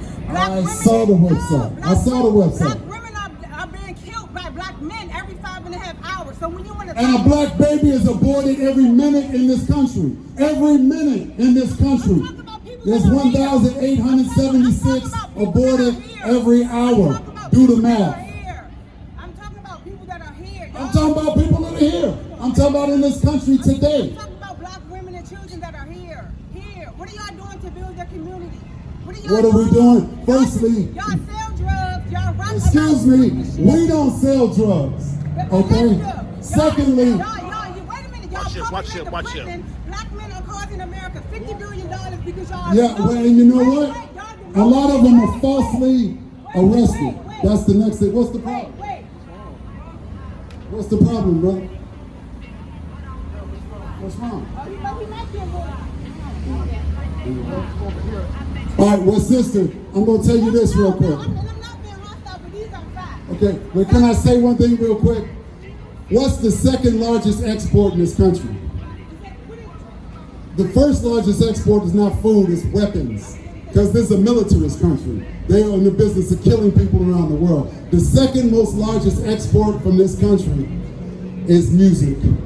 Now, how many of these black rappers own their own label? It's usually an Amalekite, meaning a Jewish guy, who owns the record label, and he'll have a production meeting with the rapper, and he'll tell him, look, if you want us to promote your new album, you gotta have more bitches and hoes in the lyrics. You gotta have more drugs in the lyrics. You gotta kill more of your brothers and sisters in the lyrics. And that is the truth. No, excuse me, if you understood how the music industry works, then that's what's going on. I understand how having self-control, but just because someone does something and say, look, I'm trying to just explain. If someone say, hey, if you want to put some music out, you got to do this. You got to degrade your own people. You got to rap about disrespecting your own women. You got to do all that. I'm gonna say, no, that's not me. I'm gonna build my own shit. Yeah, that's you as an individual, and a lot of individuals do that.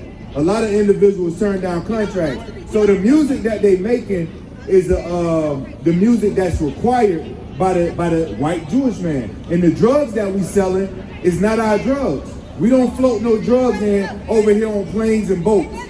It does matter. Just because we have access or somebody put shit in my neighborhood doesn't mean I have to do it. Sister, it's systematically for reasons. Like I said, they murdered our economy in our area. Everybody else has their economy. And then they bought all these expensive drugs and guns into the poorest part of town, which we can't afford them. That's systematic, sister. That's not by accident. And lastly, there are women black rappers who rap about the same garbage. We're against that emphatically. So I agree with you on that point. We don't support gangster rap. We don't support women who rap about whoredom and about how many guys they can take for money and how they got pregnant and had an abortion. There are many women who rap about that, and I'm against that as much as I am, I'm against that as much as I am a black man rapping about gangster rap. So that's fine, we understand that. But my point is, we're setting examples for our people in terms of betterment. What are you doing? Sure. Because you keep saying, you keep comparing, I said black men rap about all this nasty shit, all this stupid shit, and you said black women do the same. I'm saying we both do it. I don't see a gender divide. And you missed it earlier when I talked about our sister Ida B. Wells over 100 years ago. I know who Ida B. Okay, then you should know she had a suffragette movement called the Alpha Suffragette Movement, which they were trying to get women the right to vote. And what did she say? Race matters first, race matters second, and race matters always. I'm talking about what Ida B. Wells said, who is much more learned than you. That's what I'm talking about. Ida B. Wells was an anti-lynching crusader. I know that, but she also was a suffragette, but she also realized there's no gender divide in the black community because we all catching hell because we black. It ain't got nothing to do with you a woman or I'm a man. And that's what I just said. No, you're a black woman. Well, you know what? Run up amongst a bunch of white women and see how they treat you. They're not going to treat you like a sister. They're going to treat you like a black woman. The same way Ida B. Wells was told in 1913, you got to march at the back of the suffragette movement because we ain't going to have black women marching with us. Some sisterhood. Give me a break. You don't know your own history, and it's still manifesting today. No, you don't. You don't. You don't. But I'm trying to live for the present. I'm trying to. And you know what? The present and the future are rooted in the past. You don't even know that. Come on, sister. The reason the society is the way it is because of what we had to endure in the past and continue to do it to this very day. And you don't, Sister, can I ask you a question? Sister, can I ask you a question? Can I ask you a question, sister? Can I ask you a question? What? And don't take offense. What is your educational background? I went to college. How about that? You went what? I attended college, and my math and my reading is on college level. Yes. Okay. Did you graduate? Yes, I did. Yes, With I what? Did. An associate's degree. Okay, fine. You got In it. emergency medical training. Okay, fine. EMS. Now, I'm sure when it comes to emergency medical treatment, you can teach us all some of the knowledge you learned. But sister, I have a master's degree, right? It don't mean nothing, but here's the point. Where did it come Here's the from? point. White man? Is that Excuse me for a second. Universities are mostly ran in this country by white people, yes. No, wait a minute. Excuse me. That's when I was more ignorant when I was younger. But I'm trying to get you to understand something. I'm not bragging about anything. I'm just saying to you that you have a lack of education and you don't understand. Yeah, you do. You don't even know what happened to your people in history. You don't understand why we're in the plight and the vicissitudes we're facing today. You don't. You said by your own admission. You don't. I told you already. Post-traumatic slavery. Yeah, I know. Oh, Master, I love you so much, Master. Can I please kiss your ass before you walk down the street, Master? I love you, Master. Come on. You should be ashamed of yourself. You should be ashamed of yourself. That's what that is. That's all it's about. You want to protect those Edomite white people. That's the whole. And you know what? Find me some Arabs and I'll talk to them the same way. Go get a Chinese man. I'll talk to him the same way. We all can talk to anyone, anywhere we want. Sister, the point is, Okay, but you that's gotta not be enough. for your people. No. I know. I didn't even come from Africa. I know. My ancestors came from Europe. They came from Scandinavia. Come on, sister. I'm for black women. You know what I think? I think you're ashamed of being black. That's what I think. Based on how you talking, you're ashamed of being a black woman. I'm a woman first. I'm not black. Come on, sister. That's right. No, I'm not dumb. I see through you like transparency. That's pretty sad. You're not the first person that I met talk like this. That's what you should be understanding. You are not that first. Bring it out, Rob Judah. Sister, can I ask you a question? Are you a lesbian? No. Are you sure? If I ride a bike, I gotta be a lesbian? Yeah, you look like you got the lesbian vibe. No, well, you have a masculine spirit. That's what the brother's bringing out. Okay, so what? Now what? Well, you should have a feminine spirit because you're a woman. That's what. And we need the nation bill. Well, because we need the nation Are you bill. not going to be masculine if I'm masculine? It has nothing to do with me. But it has to do with our people as a collective. And that's what we're talking about. We need you, sister, to be married and to have strong black children. And marry a strong black man, a Judite man like yourself. And not somebody whose parents came from D.C. and whose grandparents. No, somebody who came on slave ships. That's what we need. That's what you don't understand, sister. That's fine. You may not get it tonight. I understand emphatically. How did I contradict myself?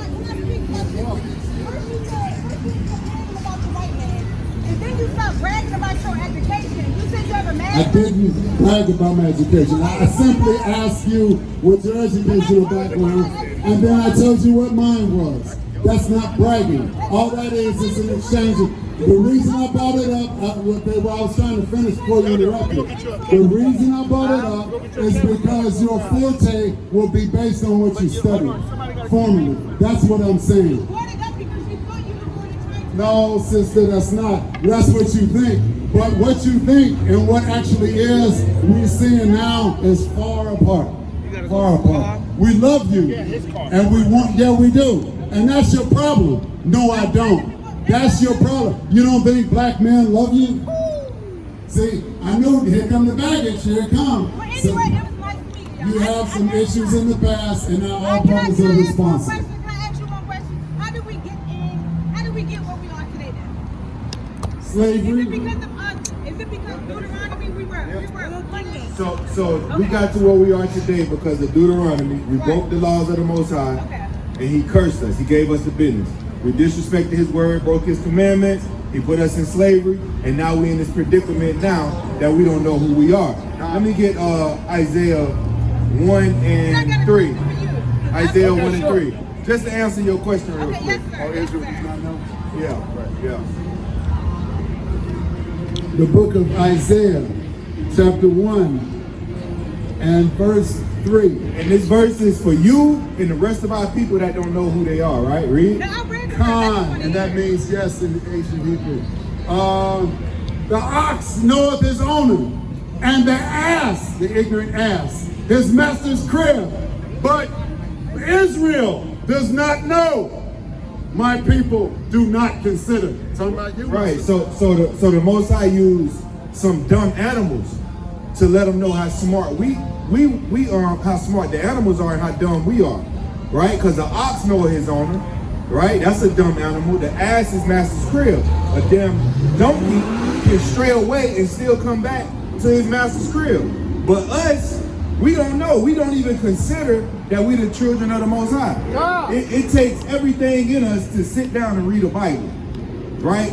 It takes all our energy. We have to clear everything. It's hard as hell. It's like pulling teeth to get us to read the Bible to figure out that we God's chosen people. Right? So the reason why we in this predicament we in right now is because we strayed away from the Bible and we started cleaving to the philosophies and the doctrines and the teachings of our so-called oppressors, which is the white man. Right? That's why we in this predicament.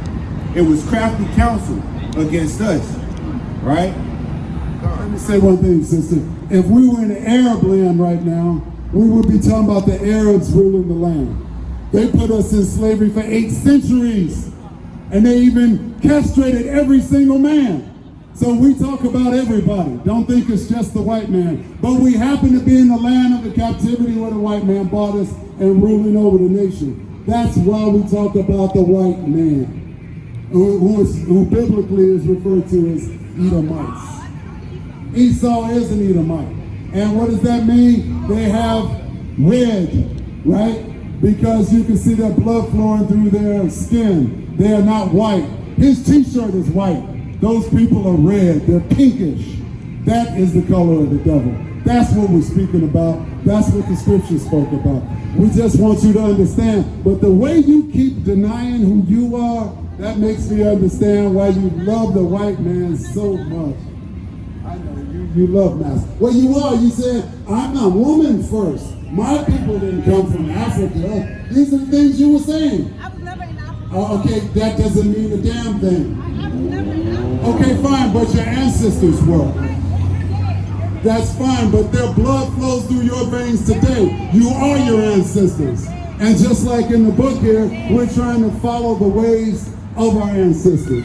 That's what we're supposed to be doing. You have to acknowledge that, sister, and then you have to do that. Rob, Junior, bring it out to him. Hit her with the scripture, remember the days of old.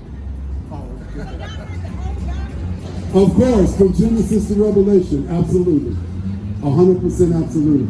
And we understand the Bible from a paradigm of it being the book of our people, not some Christian crap you learn on a plantation where you got to kiss a white man's ass. I'm not saying you, although you were kind of doing that earlier, but I am saying that I'm not acting like a woman. That's your vain opinion, but I'm very much a man. Thank you. This is Deuteronomy 32:7. Remember the days of old, Consider the years of many generations. Ask thy father, and he will show thee. Thy elders, and they will tell thee. The Bible said, remember the days of old, but you said don't remember them. Now, who am I going to go with, the Bible or you? Go back to Acts 5 and 29. It's the same thing. So we're going to believe the scripture over you because you only have a limited amount of information and you've only been on the planet a limited amount of time. These scriptures are thousands of years old. Our ancestors wrote this book.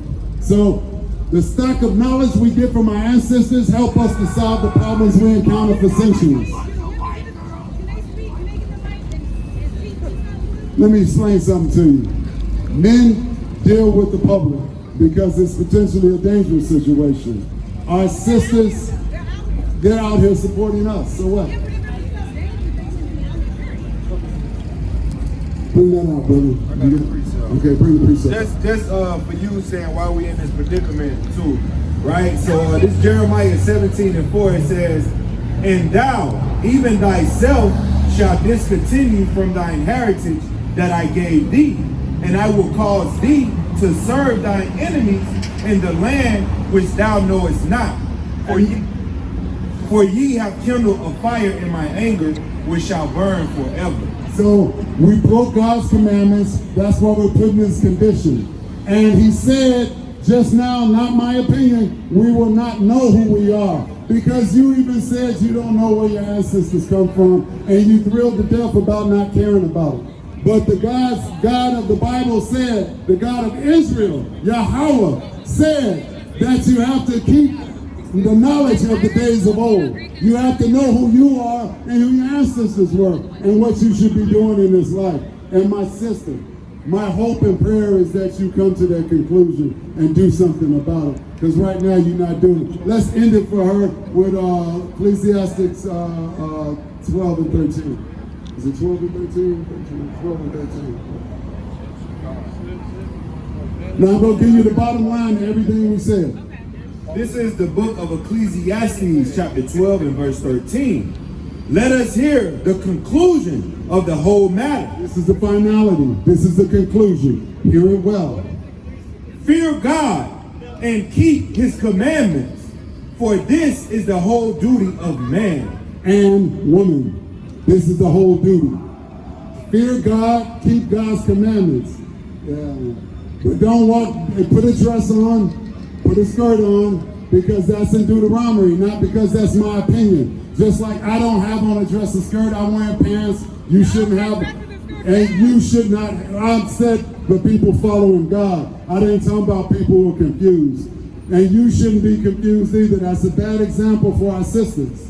You should be in a dress or a skirt. They're trying to set examples. Smooth. You said I actually set examples. Yes. Those are leggings under her dress because it's a little bit cold out. But she has a dress on. She's not walking around in her underwear like most sisters do. Oh, I just came from yoga class. No, it ain't nothing like that. Okay? And they dress modestly, like in 1 Timothy.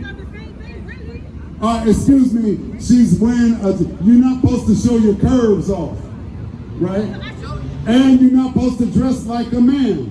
All of this is in the scripture. All you got to do is read it, sister.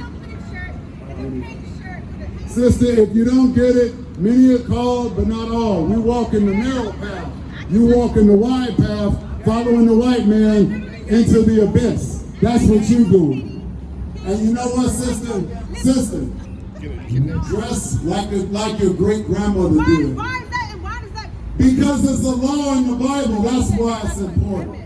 And you know what? What's going on today with men and women, cross-gender and all this, that's why you should be doing it in you. So, of course, now, but Master's speaking right now. But Master's speaking. I ain't going to listen to no ignorant Negroes. I'm listening to Master. Yes, sir, Master. Anyway, I'm going to wind it down. We didn't get to all the scriptures, but it's all right. Bring up Priest Zabak and let him further edify, and hopefully somebody will get it tonight. All right. Shalom.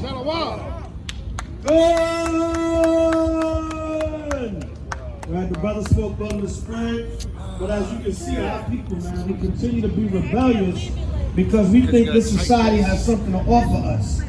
All right, give me Jeremiah chapter 2, verse 33. We think this society and this world and this kingdom has something to offer us, but it doesn't. Right? Our biggest thing is if I meet the approval of the damn heathen. That's the biggest thing with you. You hesitate to talk and deal with your own brothers. But when it's coming to other nations, the white men and everybody else, that's how you Negroes are, man. You never want to love your own people.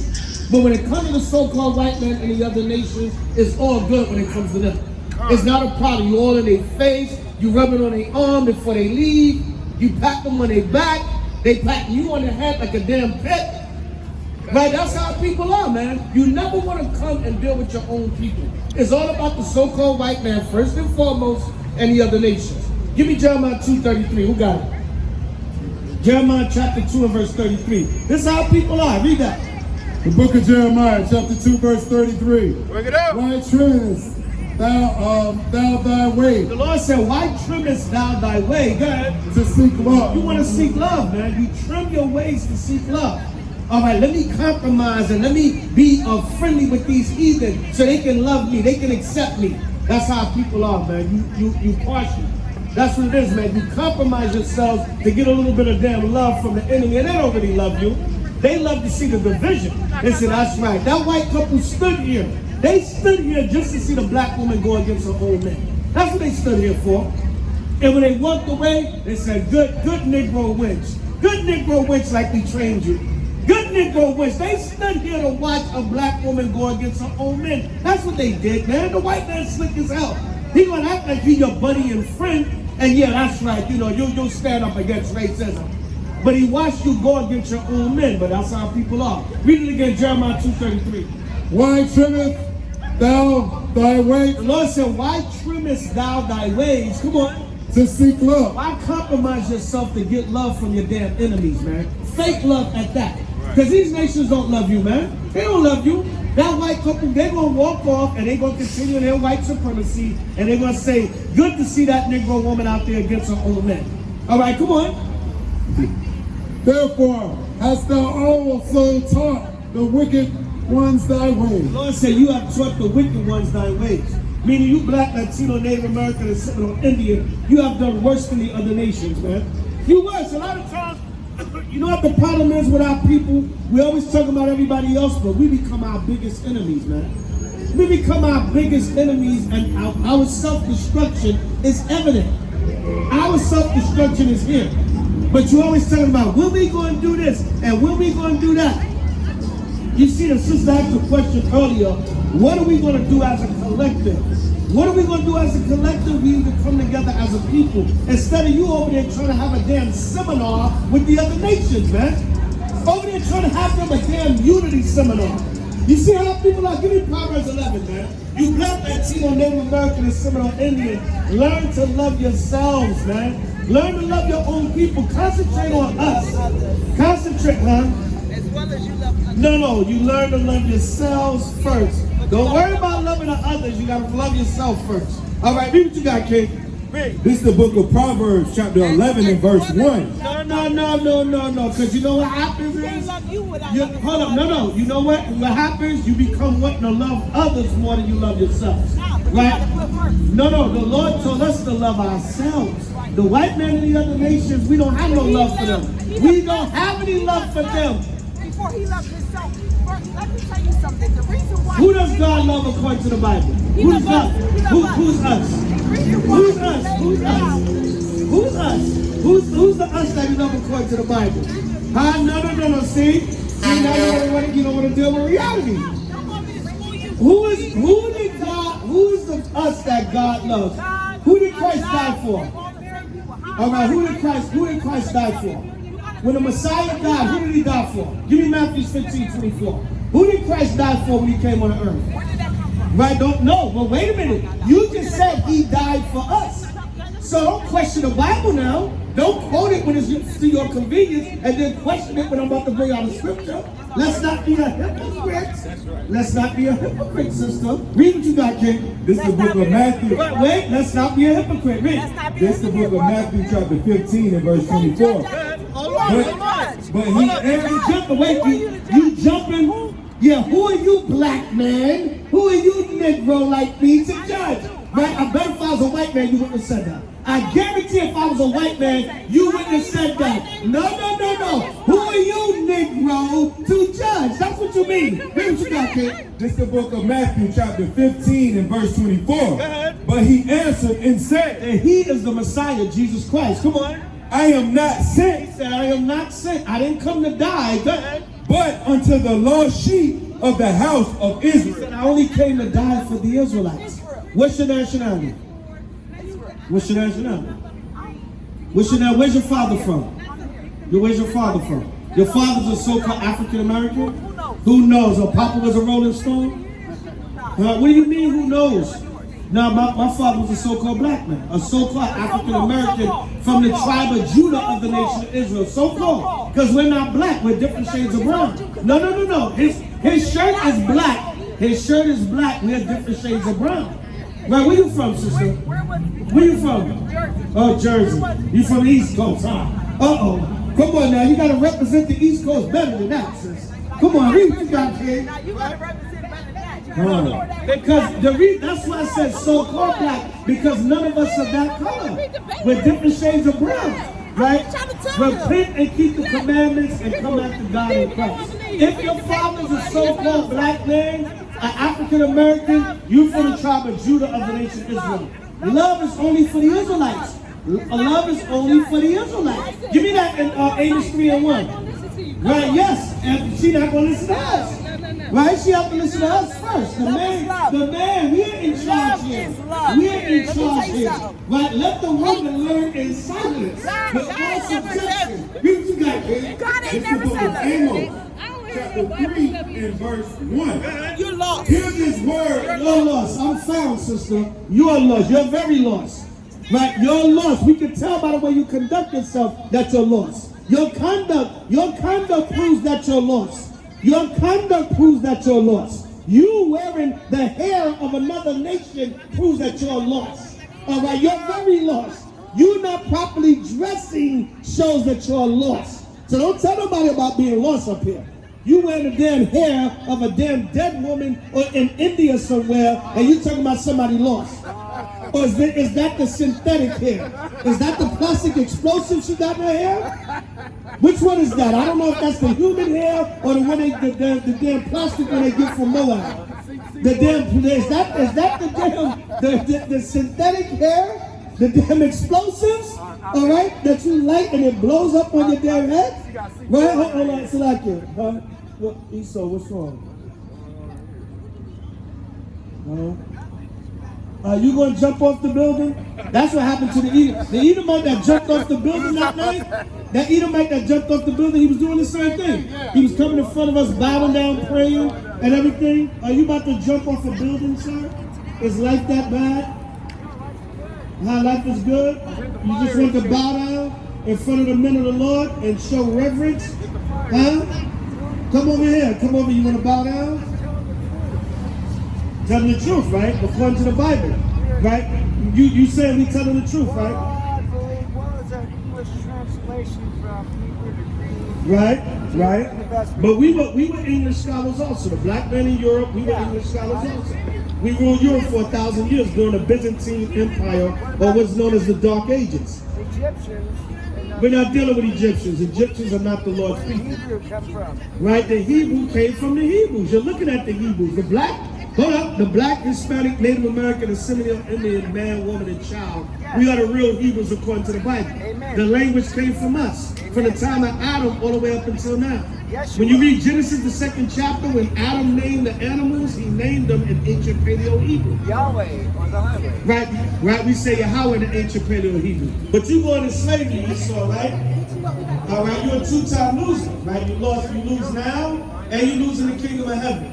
Right, you need to go to the Bible and say, why am I homeless in Hollywood? Why do I not share in the wealth of white America?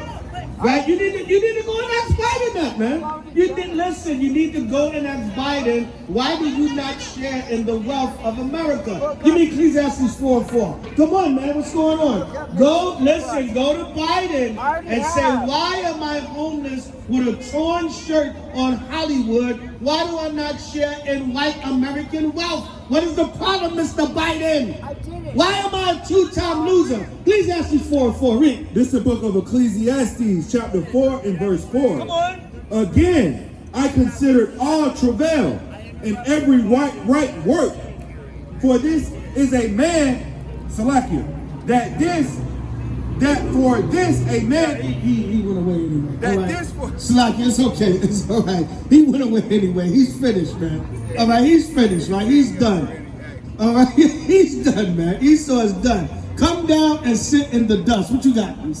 The book of 1 John, chapter 5, verse 3. For this is the love of God, that we keep his commandments, and his commandments are not grievous. This is the love of God, that we keep his commandments, and his commandments are not grievous. All right, read what you got, Ken. This is 4:13. This is the book of Ecclesiastes, chapter 4 and verse 13. Better is a poor and wise child. The poor and the wise children Israel, right? Because the wisdom, knowledge, and understanding was given to us, and we are poor in this society because every damn thing has been taken away from us. Right? Come on.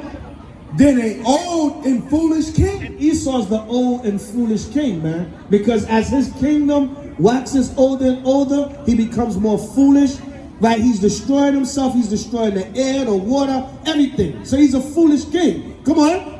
Who will no more be admonished. You can't tell a damn devil anything. He's too proud. Come on. For out of prison he cometh to reign. He came out of the Caucasus Mountains and he ruled over the earth. The Lord gave him rulership of the earth, but he was in prison in the Caucasus Mountains. Right? The Lord banished him.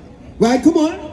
Whereas also he that is born, go ahead. In his kingdom, the white man shouldn't be walking on damn Hollywood Boulevard with a damn ripped shirt. Finished, man. It said, he that is born in his own kingdom, come on, becometh poor. He becometh poor in his own damn kingdom, man. So you a two-time damn loser, because your ass poor now, and you damn sure gonna be poor in the kingdom of heaven. Right, we gonna have you in the cotton field, buddy boy. Right, so you a two-time loser. The Lord said in his own kingdom he become poor. It was some damn ripped open damn shirt on, looking finished, man, in his own kingdom. But that's how this society is, man. It is going to fall. Now, back to Eve and her pleasing of the nations. Right? And you see all the energy she wanted to give. But now I have a dialogue. What are we going to do as a collective, as a nation? Gather ourselves together and repent and keep these laws, statutes, and commandments. Give me Sirach 36 and 11. What are we going to do as a nation? What are we going to do? We're going to come back and repent and keep these laws. So you won't have to meet the Sabbath supermarket supremacists that come and shoot you the hell up in Buffalo, New York. See, a lot of you, if you wasn't shopping, like the brother brought it out earlier, if you wasn't shopping on the Lord Shabbat, you would have got popped by that damn white supremacist. All right, you would have been home keeping your Shabbat, on the way to camp, on the way to Sabbath class, or somewhere on the way to do the work of the Lord for the Shabbat. See that? So we got to cut this stuff out, man. Girl, I'm going to get my groceries. You know, it's night, Saturday afternoon, go do my shopping, and you got met by the Sabbath supermarket supremacists. All right, read what you got, King. This is the book of Sirach, chapter 36 and verse 11. Go ahead. Gather all the tribes of Jacob. Gather all the tribes of Jacob, come on. Together, come on. And inherit thou them. Do what? And inherit thou them. Right, so Sirach asks the Most High to gather all the tribes of Jacob together and inherit thou them. Come on.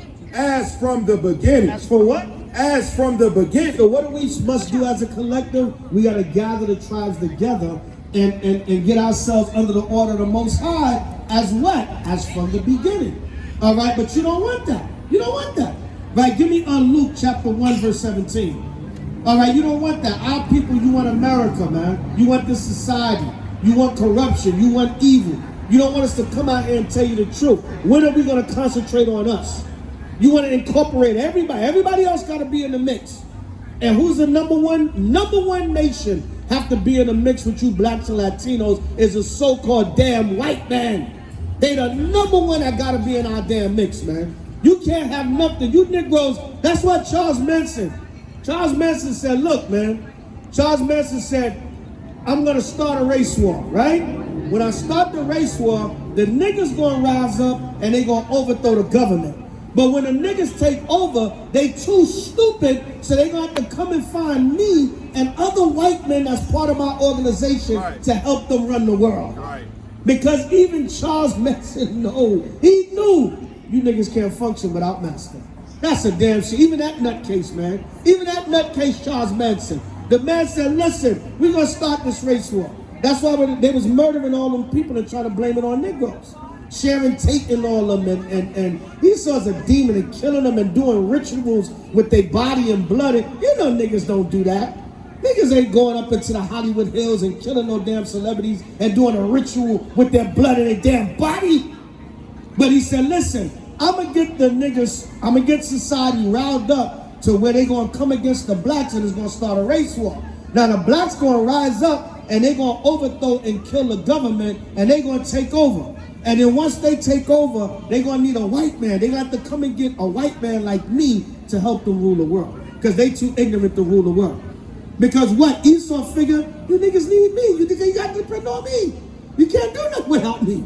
All right, but we know we can do everything through Yahweh Ba'Shema Mashiach Yahushua. Right? We can do all things through Yahweh Shai that strengthen us. Come on. This is the book of Luke, chapter 1 and verse 17. Come on. And he shall go before him in the spirit and power of Elias, which is Elijah. It said Yahweh shall go before them in the spirit and power of Elijah. God. To turn the hearts of the fathers to the children. Come on. And the disobedient to the wisdom of the just. Come on. To make ready. To make ready, go ahead. A people. A what? A people, meaning a collective. To make ready a collective, come on. Prepare for the Lord. So that's what we should be doing as a collective. We should be preparing ourselves for the Lord. So if you want to know what to do as a collective, prepare yourself for the Lord. But you're not doing that. You want to incorporate any and everybody. Right. Oh, don't you know these nations are about to bow down to us, man? We're about to, give me Revelation 5 and 9. We're about to be kings and priests of the earth. And the nation's going to bow to us, man. You ain't going to be running up to them trying to get their approval. Running up to them to get that pat on the back, to get that hug of approval. All right, you want that approval, you just got to get that approval from Master. We ain't going to be doing that, man. They're going to be getting approval from us of what time they can leave the damn cotton field. That's what they're going to be getting approval of. Oh, Master's a back. I've been working all day. We got him talking like us and everything. I've been working all day, Master. Can I please have a break? No, Esau. Your ass got to work overtime today, boy. Right, 2 hours, 3 hours overtime, goddammit. I want my quota met, goddammit. I want my quota cotton picked today. Read what you got, kid. This is the book of Revelation, chapter 5 and verse 9. Come on. And they sung a new song, saying, Thou art worthy to take the book and to open the seals thereof. For thou wast slain. Yahweh Shai is able to open this book and release the seals and reveal the knowledge to us through the Spirit in these last days. Come on. For thou wast slain and hast redeemed us to the Most High by thy blood. God said he was slain. Yahweh Shai was slain. He was crucified on the cross and redeemed us back by his own blood. He was the ultimate sacrifice to adopt Israel back to the Most High. Come on. Out of every kindred. Out of every kindred. Come on. And tongue. And tongue. And people. And see, that's where a lot of people get confused. You think all the nations going to be saved. No, there's going to be Israelites scattered amongst the nations that's going to be brought back to the Most High. Come on. And nation. And has made us unto our God kings and priests. What are we going to be? Kings and priests. Man, we're going to be kings and priests. We're not going to be waiting for the so-called white man to give us a hug of approval, to pat us on our back, or in some instances, to pat you niggas on the head. A lot of you happy with the white man patting you on the head. You'll take that like a damn dog or a pet, which a lot of you are. Remember Richard Pryor? He played in that movie, The Toy. The Toy, yeah. He was the young Edomite, but he was his pet nigga. Yeah. That's what Richard Pryor was in that movie, man. Yeah, The Toy. Yeah, he was the little white boy's pet nigga. All right, but a lot of you don't realize that, man. You don't realize that you're a pet to the so-called white man, and that's meeting their approval. That's meeting their approval. When Yahweh said he was slain so that we can become kings and priests, man. Read Revelation 5:9 one more time. You happy with being a damn toy, with being a pet nigga. All right, read what you got, King. In Revelation chapter 5 verse 9, and they sung a new song, saying, Thou art worthy to take the book and to open the seals thereof. For thou wast slain and hast redeemed us to the Most High by thy blood out of every kindred. What? Out of every kindred. Every kindred, come on. And tongue. And tongue, God. And people. And people, God. And nation. God. And has made us unto our God kings and priests. And we shall reign on the earth. The Lord said he's going to make us kings and priests, and we are going to reign on the earth. So get ready for supremacy, man. That's why you have the Sabbath supermarket supremacists. Because why? The so-called white Esau know his kingdom is slipping away. Give me Genesis 4:12. He know his kingdom is slipping away, and he said, you know what? Let me get a lick up on these niggas, man. Let me go up in Buffalo. Let me go up to a supermarket in Buffalo and shoot up some Negroes on a Saturday afternoon and videotape it. Because you know why Esau know his kingdom is slipping away, man. He know his kingdom is slipping away. So he's got to do something to try to prove his supremacy, man. He's got to do something to say, I'm better. Maybe if I exterminate 500,000 of these niggas, maybe the white man can rule again. But it's not going to work, man. It's not going to work. We still, even with all the abortion and everything the brother was bringing out, we still have one of the highest birth rates.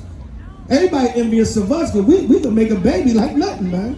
With all the niggas they're killing, all of our people they're killing, we still making babies left and right. Like Kumo D said, man, how you like me now? How you like me now? How you like us now? You can't do a damn thing to us, man. You can't do nothing because the Most High is with us. That's the thing. You Negroes won't realize it. If you realize it and take advantage of it, damn sky is the limit, man. Universe is the limit. We'll shoot up like rockets, man. But no, you want to stay down here like a damn dud. You want to stay down here like a dud. Read what you got, King. This is the book of Genesis, chapter 4 and verse 10. Come on. And he said, 12. Salakia, verse 12. When thou tillest the ground, it shall not henceforth yield unto thee her strength. Come on. A fugitive. The Lord said a fugitive, go ahead. And a vagabond. And a vagabond. Don't you know the so-called white man knows that in his spirit? That's why he's got to come up with a term, white supremacist. Wait a minute. And remember, I thought Hitler said you're the master race. Didn't Hitler say you're the master race? So why you got to label yourself a white supremacist if you already the supremacist? Because you know you got to put a title on yourself to make you feel good. Because you know in your spirit, your ass ain't nothing but you're about to be a fugitive and a vagabond. That's what you're about to be. So you got to label yourself to make yourself feel better. We're superior to all nations. No, you're not, buddy boy. Your ass about to be a fugitive and a vagabond in the earth. Read again from the top, brother. When thou tillest the ground, it shall not henceforth yield unto thee her strength. Come on. A fugitive. A fugitive, come on. And a vagabond. And the white man knows that. He feels that in his spirit. A fugitive and a vagabond, come on. Shall thou be in the earth. That's what you're about to be in the earth, buddy boy. You're going to be hunted down and put to death by the men of the Lord through spiritual power, the angels, Christ, the armies of heaven. That's your fate, Esau. So now you want to run around with a damn rifle on a Saturday and shoot some niggas up in Buffalo to make yourself feel good. Because you're going to be a fugitive and a vagabond in the earth. That's your future, devil. But you Negroes, you figure if we kiss up to him, everything will be all right. If we hump on the tree, this brother right here, obviously, he's jacked up. But, he was humping on a tree for the guys earlier. They were videotaping him. Jake feel if I do that, I'll get approval. I'll get approval. Either way. But pray for the brother, he's jacked up. But you know, brother, you got to stop humping on the tree, brother. All right? A big playboy tattooed on his back, right? Right? Hugh Hefner's illegitimate son. All right, read what you got, King. Read. Read. You want me to jump down to verse? Keep reading in Genesis. That was 12. Read on to 13. I think 13 and 14. Yeah, Esau, you're about to be a fugitive and a damn vagabond in the earth, man. That's your fate. Read. Verse 13. And Cain said unto the Lord, my punishment is greater than I can bear. Right, because Cain was synonymous with Esau from the beginning. Go ahead. Behold, thou hast driven me out this day from the face of the earth. Come on. And from thy face shall I be hid. And I shall be a fugitive. A what? A fugitive. And I shall be a fugitive. Come on. And a vagabond. And a vagabond. Come on. In the earth. So Esau he know in his spirit, I'm going to be a fugitive and a vagabond in the earth. So I have to be a Sabbath supermarket supremacist shooter. So I can kill a couple of niggas and feel good about myself. Because I'm going to be a fugitive and a vagabond in the earth. Because Esau, you synonymous with Cain from the beginning. All right? So now, you know your ass going to be a damn fugitive and a vagabond in the earth. So you have to make yourself feel good by being a so-called white supremacist. Right? You know? That, Salakia, and it shall come to pass that everyone that findeth me shall slay me. Shall what? Shall slay me. Everyone that findeth you shall slay you, devil. Especially in these last days. Your time is coming, Esau. So you get a little something, and you kill a couple of niggas, you catch a couple of Negroes slipping. Because a lot of our people, man, you ain't ready. Esau just catch you out there. You all shopping on the Sabbath, you know, your guard is down, and you think you just going to get your majority unclean foods. Damn swine, half of your damn cart gonna be swine. Right? Why? Because you don't know the laws of the Most High, and you don't know, like the brother brought out, you wouldn't have been in harm's way. You would said it's the Shabbat. I'm not going food shopping. All right, but a lot of our people, you won't get caught out there. There's going to be a lot of casualties in this war. Right? And the Lord said that because, give me Zechariah 9 and 11. The Lord said we're in a time of the race wars. All right, we're in a time of the black man and the Latino and Native American. You're going to fight against the white man and the other nations. The time is coming. You ain't going to be able to huddle up and get along and hold hands and be all friendly and everything with them. No. That time is coming because they hate you. Society hates you. Why do you think they're making fun of the brother Kevin Samuels, man? You know, whether you agree with the brother or not, I wasn't a fan of the brother and I was not a fan of the brother. But the brother did make a lot of points. And the brother did, when you check him out, he was about the family structure of our community. You may not like the way he brought things out or whatever, but I really listened to the brother's message. He was pushing the family structure. So now, you know what it is in this society? The black man can't have no kind of voice. You got any kind of strong opinion, whether people agree with you or not, they just hate your damn guts. I wouldn't be surprised if that woman he bed down, I wouldn't be surprised if she slipped him something, man. I wouldn't be surprised if they bumped that brother off. All right, why would they want to kill Kevin Samuels? You never know. The man got 1.3 million subscribers on YouTube. He got a following. He's pushing for black women to get their ish together. He pushed for black men to get their ish together. Nobody said nothing about Kevin Samuels for the first damn 3 years he did a show when he was getting on black men. Oh, as soon as he said something about the woman, he's the worst man. He's the worst damn man on the planet. Subscriber base, whatever we talked about. Yeah, see that? I wouldn't. I'm gonna put my damn conspiracy hat on. I wouldn't be surprised that chick, Latina, Hawaiian, whatever the hell she was, that he was with that last night before he died. I wouldn't be surprised if her ass wasn't an agent and she slipped his ass something. I would not be surprised, man. Now if the brother they was mocking the brother, said he drunk too many Red Bulls, and then it made his heart stop. You know what I'm saying? I don't want to laugh. Rest in power, brother Kevin, man. You know what I'm saying? Like I said, I wasn't too much of a fan, and I wasn't too much not of a fan. I maybe I maybe watched the brother 5 times. I watched him a couple of times since he died. And I just got to the, even when he was on DJ Vlad, he did a good interview on Vlad.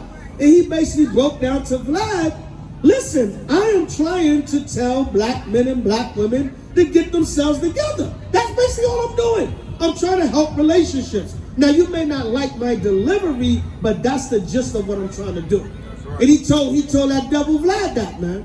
Right? And I said, well, the brother, listen, from the couple of podcasts I listened to the brother, I said, okay, I got an understanding of the brother's point. All right, the brother was like, look, he dealt with Nicki Minaj about a couple of months ago before he passed. You know what I'm saying? So the so-called black man, especially Jake, right, Judah, you can't have a strong voice in this society. You got a strong voice in this society, people just hate. Nigga, who are you to have any opinion about anything? So it wouldn't surprise me. Now don't get simple, Israel. Oh, why the CIA, the government need to kill him? He's just talking about relationships. You never know, man. The white man is so goddamn paranoid. Anything that can help our community, the man is, he feel threatened by it. He feel threatened by it. And then you gotta remember, if you got a so-called black man out here getting on these sisters, remember, if you can get the sisters,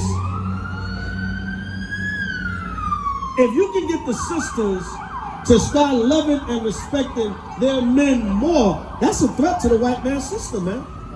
Now, one thing the brother, a couple of videos of Brother Kevin Samuels I watched, one of the things the brother did bring out was, he said, listen, how come nobody talk about all the hundreds of couples that I helped to get married? How come nobody talk about all the people that email me and hit me up and say, Kevin, thank you for your advice. You helped my household get back in order. How come nobody never talk about that? See that? So a lot of times, cállate.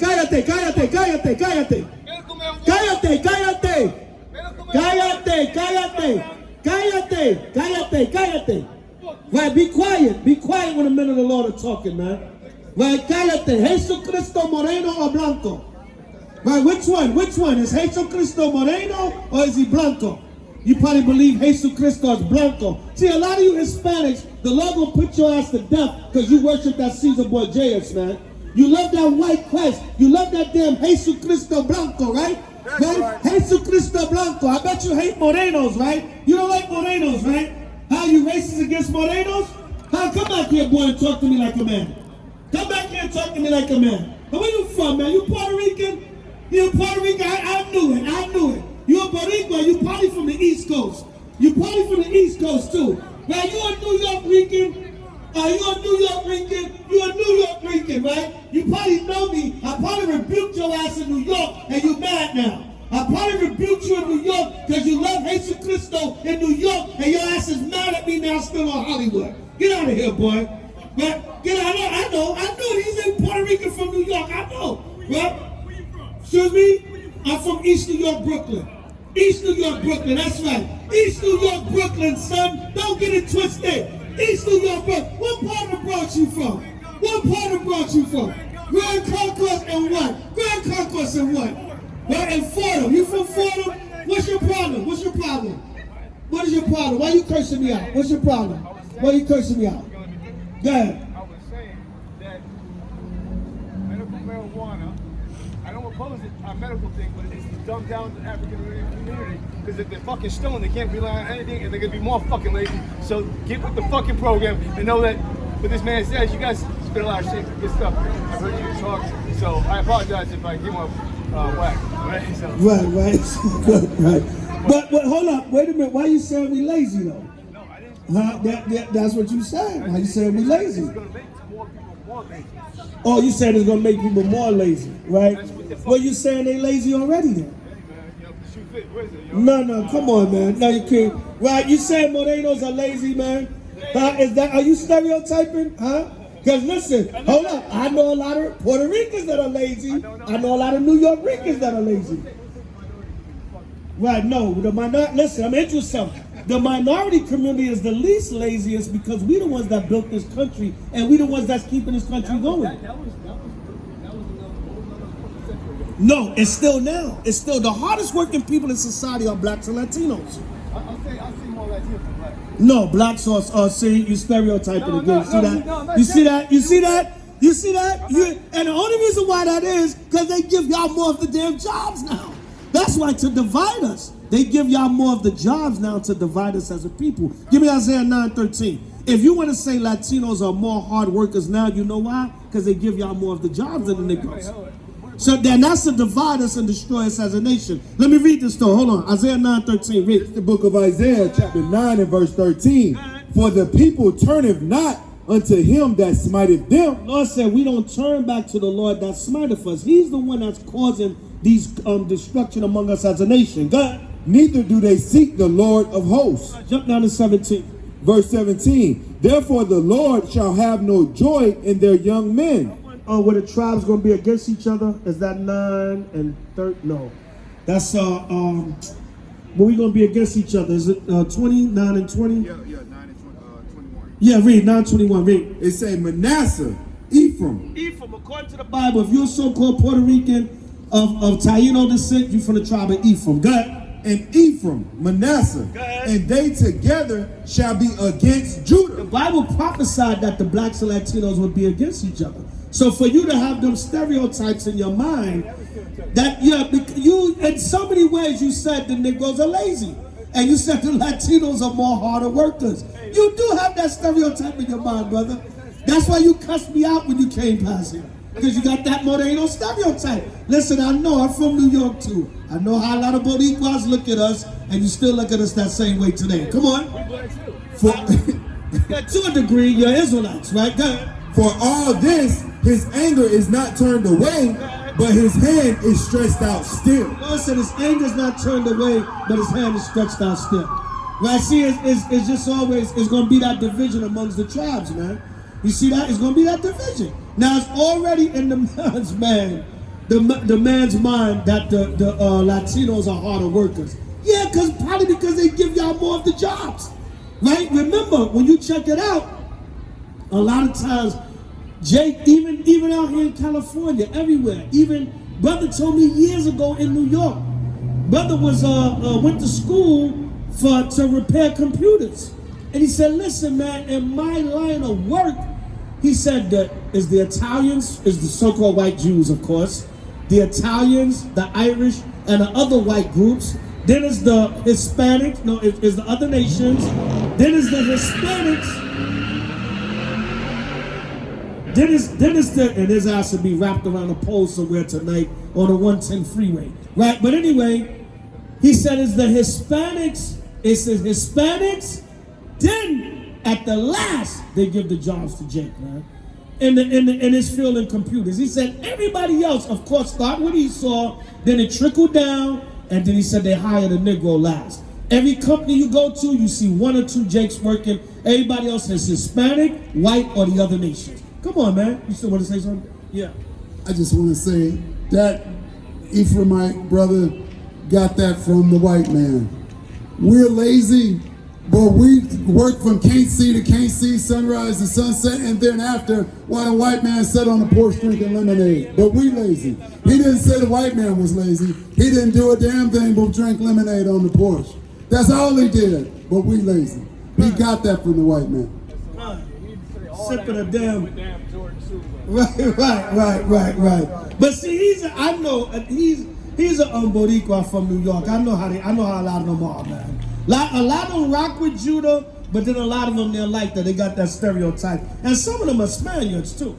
Some of them are Spaniards because like up in the Bronx in New York, a lot of them Puerto Rican women, especially back in the 60s, 70s, 80s, they mixed with the Italians and the Irish.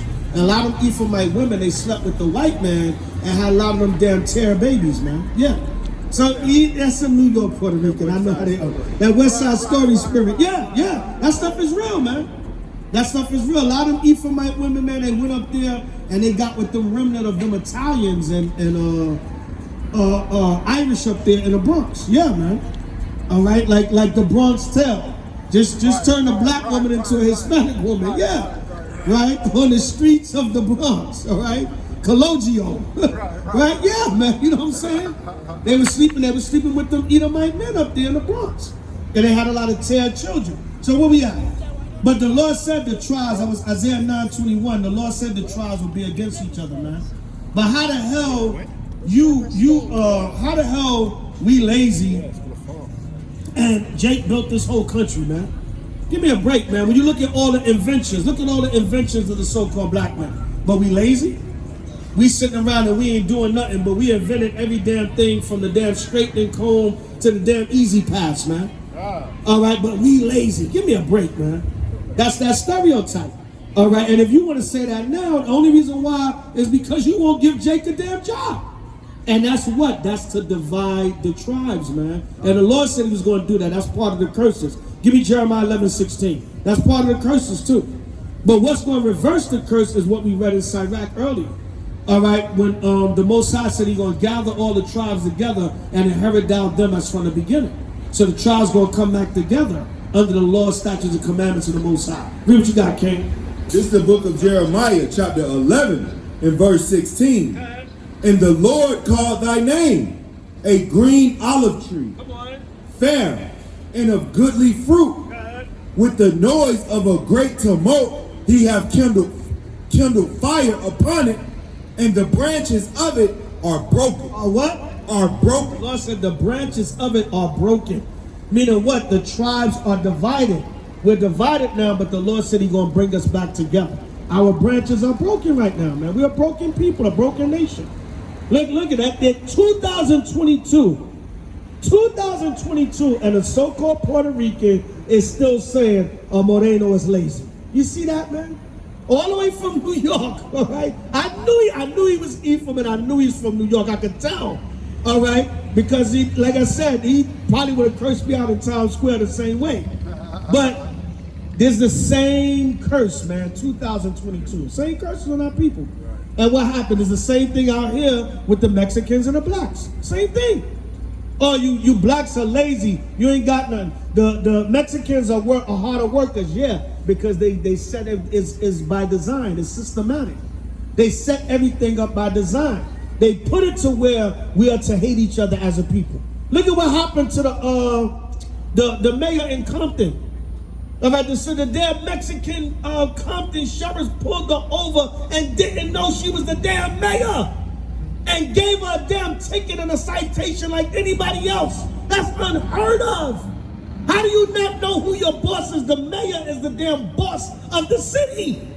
And the damn Mexican sheriffs in Compton pulled her over and treated her like any other nigger woman that they're racist against. See that? Didn't even recognize their own goddamn mayor that they work for.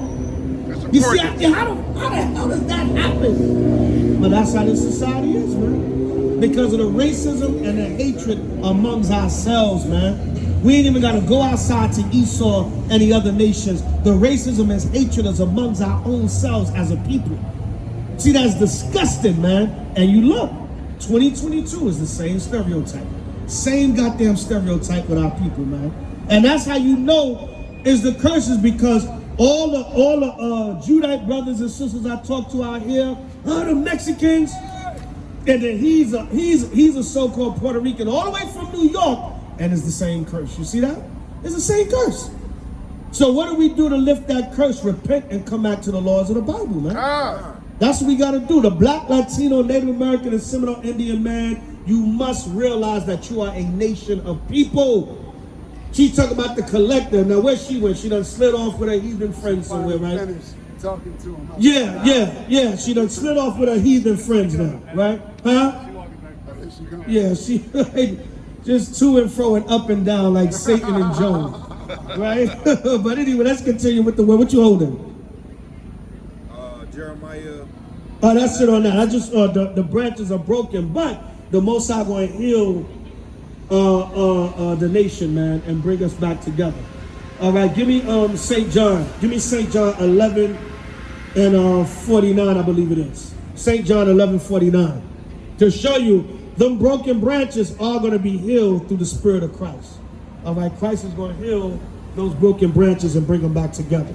Get that, St. John 11, I believe it's 49. All right, St. John 11:49. Every people learn how to work together, except for you Black, Latino, Native American, and Seminole Indian. Read what you got, King. This is the book of St. John, chapter 11 and verse 49.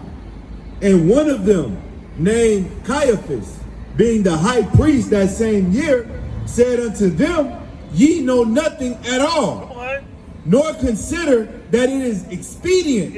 Expedient meaning necessary. Come on. For us, that one man should die for the people. He said it's necessary that one man should be that ultimate sacrificial lamb to die for the children of Israel. Come on. And not that the whole nation perish. That the whole nation perish. Go ahead. And this, Salakia, and this spake he not of himself, but being high priest that year, he prophesied that Yahushua should die for that nation. He said Yahushua should die for that nation. Go ahead. And not for that nation only. Because remember, Israel was technically split into two nations, the northern and the southern kingdom. So he said, not only should he die for the Israelites that are there, the southern kingdom that was left, the remnant that was left back in Jerusalem. Come on. But that also he should gather together in one. But also he should gather together in one. Go ahead. The children of God that was scattered abroad. That he would gather together in one all the children of God that was scattered abroad. Meaning the northern kingdom that had already kind of came over to the western hemisphere. That all the tribes will be gathered back together. Give me James 1 and 1. All right, James chapter 1 verse 1. All right, so, you know, she got her talk. What's your nationality? What's your nationality? You know how to put up your middle finger but don't know your nationality? And you know what you can do with that finger, right? You know what you can do with that finger. You know what you can do with that finger. All right, which you're going to do anyway. All right, but anyway, give me James 1 and 1. You know what the hell you can do with that damn finger. All right, but now give me James 1 and 1. Right, James 1 and 1. Who got it? Quick on them swords. All right, swing them swords. Quick on them swords. All right, we're going to get one or two more. You coming in, Rob? Or we just going to wrap it? No, we can wrap it. All right, come. All right, we're going to get one or two more. We're going to wrap it up. All right, the gospel must be preached, man. All right, Yahushua said, he that endureth to the end, the same shall be saved. The gospel got to be preached, man. Whether they hear or forbid, whether they like it, understand it, accept it, believe it or not. We know a lot of y'all get mad. Oh, you guys out there, man, talking that racist talk. All right, talking that evil talk. Talking that negative talk. You all negative. You guys are negative. Was it negative when they mocked Kevin Samuel's death? You talking about the man only had $1,000. So what? And so what if he did? So what if he did? Right? You Negroes are so materialistic and evil and carnal. So what if the man did have only $1,000 when he died? The scriptures tell you man shall not live by bread alone. And not when you're dead, your money you can't do nothing. Who the hell cares how much money you have when you're dead? You can't do nothing with the money. Right? You can't do nothing with the money. Now you want to mock the man because you want to say he didn't leave his children nothing or whatever. And that was a damn. That report came from Media Takeout, which is not a credible damn source, man. They're not a credible, a damn gossip site. And you taking that as news. We have a billion subscribers. YouTube pay you like $50,000, $60,000 a month. So I doubt. Yeah, come. $1,000 a month. Yeah, that unless he must have had some hell of a child support and alimony. Right, read what you got, King. James 1 and 1. Read. The book of James, chapter 1, verse 1. James, a servant of Yahweh and Yahushua, to the 12 tribes. To who? To the 12 tribes, which are scattered abroad. The Lord said the 12 tribes which are scattered abroad. So that once those branches were broken, they're gonna come back. It was already starting in the New Testament. Even Peter, when you read Acts the 2nd chapter, Peter said the Most High is reaching out to to such that are far off. Yeah, I'm paraphrasing, but that's what Peter. It was already happening in the New Testament. Not only this time that we're living in now. When you read on the day of Pentecost, which is Feast of First Fruits is coming up in June. The day of Pentecost, it tells you in the history that a lot of them Jews that was gathered in Jerusalem for the day of Pentecost, they were northern kingdom. So they were already, the tribes were already coming back together in the New Testament. All right, during the time of Yahushua and the disciples, the tribes was already coming back together. All right, but it was prophesied that through the spirit of Yahushua would gather all the tribes together in the last days. Because right now, Yahushua is not here, but we are gathering all the tribes by teaching through his spirit. That's the comforter, that's the Holy Spirit. Is the spiritual influence of the Heavenly Father and Yahushua coming down on the earth to help us in the spirit to teach and gather our people back. All right, so all the tribes, the branches was broke, but the tribes gonna come back together, man.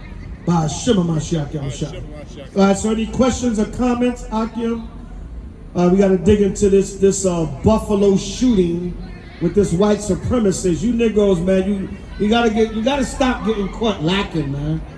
You gotta stop getting caught lacking. You going in there, man, to buy your damn Fruit Loops and your little pork bacon, right, and your little 7-Up and your cupcakes and your yo-hos, right, and you're going in there, to buy your damn meat that probably been sitting in there for 6 months.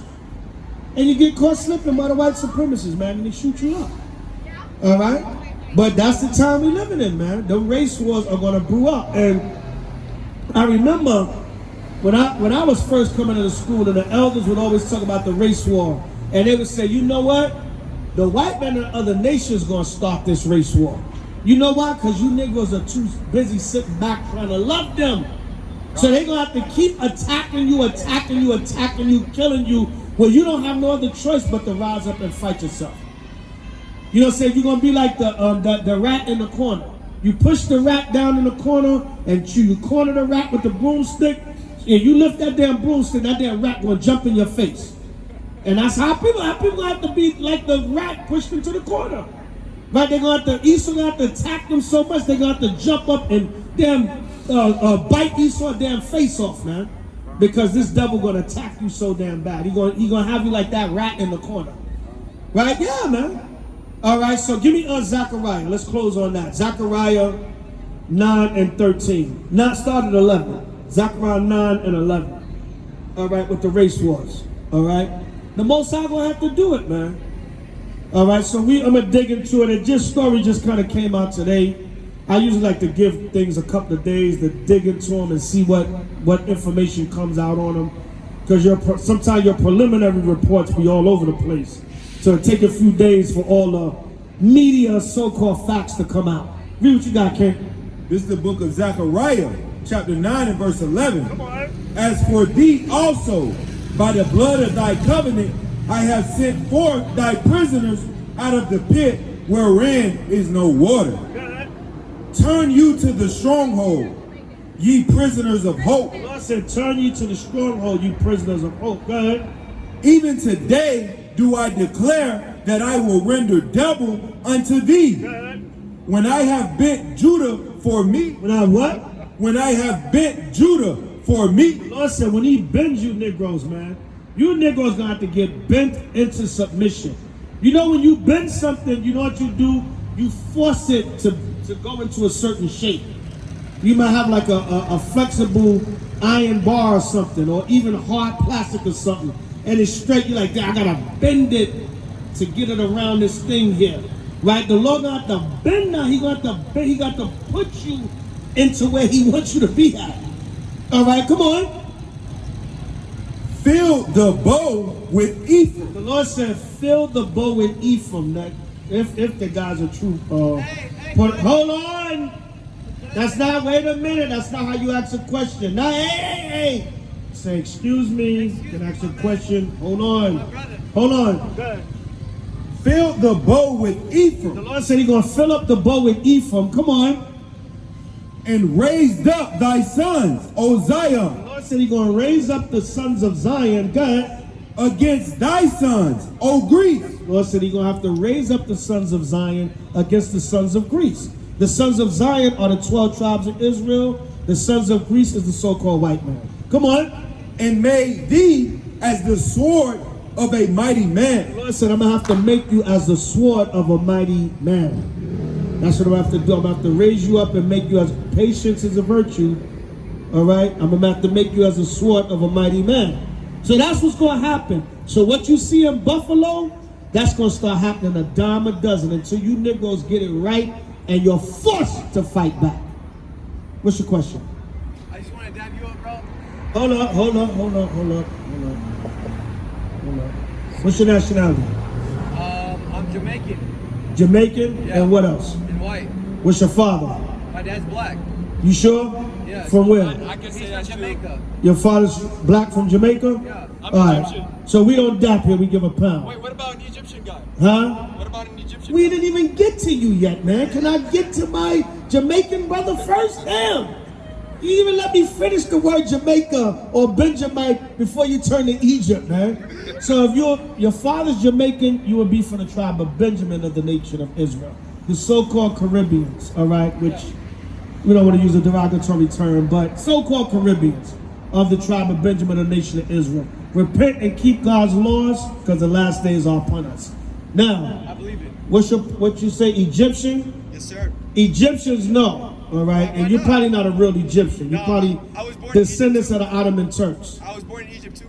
Yeah, that don't mean you're a real Hamite Egyptian, a so-called makes no African sense. Egyptian. That makes no What do sense. you I was mean it born in makes no Egypt. sense, I right? was born in So if a Chinese man is born around the corner, does that make him a Hollywoodian now? Nah, but if he's born No, in Chinese, he's still he's a born in Chinese China. man born in Hollywood. Where are you born? Come at? on, man, knock it off, huh? Are you born in America? It don't matter. So you're American. Hold up. I'm from the tribe of Judah of the nation of Israel. It don't matter where you're born at. It's the seed of your father. You most likely are a descendant of the Arabs or the whites that went in. When you can get a book called The Arab Invasion of Egypt, and it tells you a lot of the Arabs went into Egypt and had babies, and then you were born there after generations. Ta-da! Now the Egyptian becomes the Arab. I mean, the Arab becomes the Egyptian now. No. All right? So you're probably just an Arab, a so-called Arab, or an Ishmaelite. Your true identity is you're an Ishmaelite born I'm an in Ishmaelite. You hear that? the He knows my land of nationality. Ham. You was an Arab born in the land, a so-called Arab born in the land of Ham. All right, but either way, you can't get up in there. Only if our Jamaican brother could get in. You can't get in. All right. God, I'm Repent and keep the laws of the Most High. Where y'all from? What's your nationality? I know my grandmother's Mexican, I'm from Mexican, Italian. My great grandfather was Italian. I was On whose side? my mom's side. What about your father? I'm Mexican from that side. I don't really know. Your father's Mexican? Yes. You sure? Is he Aztec or Spaniard? I don't know. They never I don't know. The jury's out on you. The jury's out on you. What about her? I'm Mexican, half Native American. Native American? Who's Native American? My mom. Your father's Mexican? No, my mom. Yeah, my dad. Your dad's Mexican? All right, so maybe you can get in there. You from the tribe of Issachar of the nation of Israel. We still got to do some research on you. We don't know about you. Wait, All what- right. what- Stand fast. But her, maybe, yeah, more so her. She got that look. What tribe? All right. Bro, I have no idea. You would be from the tribe of Benjamin of the nation of Israel. The so-called West Indians, There you go. Caribbeans, Jamaicans, you would be from the tribe of Benjamin Benjamin. of the nation of Israel. You would be from the tribe of Issachar. We still got to figure out who you are. We don't know. We don't know about you, man. We don't know. What information do I need to give you guys? You have to find out if your father is of indigenous descent from Mexico or is he from Spaniard. If he's from Spaniard, if he's indigenous, then you good money. All right? And don't go lying and saying he's indigenous. All right? Find out the truth. All right? So let's continue on with the good word. All right? So basically that's that, man. Repent and keep the laws because we're living in the last days. One more, St. Mark 1:15. Repent and keep the commandments because the last days are upon us. The Lord is coming real soon, and he's only coming for the children of Israel.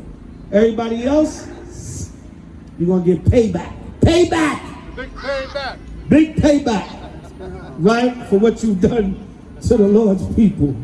Repent, Eve, and put on a longer skirt or dress. Read what you got, King. This is the book of St. Mark, chapter 1, verse 15. Matter of fact, that might just be a shirt. Right, go ahead. And saying, the time is fulfilled, and the kingdom of God is at hand. Repent ye Repent ye, go ahead. and believe the gospel. That's it, man. The time is fulfilled and the kingdom of the Lord is at hand. Repent and believe the gospel. You see what's happening up in Buffalo, New York. White supremacist racial killings. What was the other one in the church in South Carolina? Dylan Roof. Right? Dylan shot you Negroes from the roof or wherever. No, he shot them from inside the church. All right? And they showed that. They showed that in the first purge. Watch that movie, The First Purge, and it show you they do like a mockery scene of the Dylan Roof shooting in the church in South Carolina. They have some white supremacists go up in a church in Staten Island and shoot up the black people in the church. They show you that in that movie, The First Purge. Bring it out. And then not too long ago, it was a subway shooting about 4 weeks ago? In New York? In New York, at Bronx or somewhere?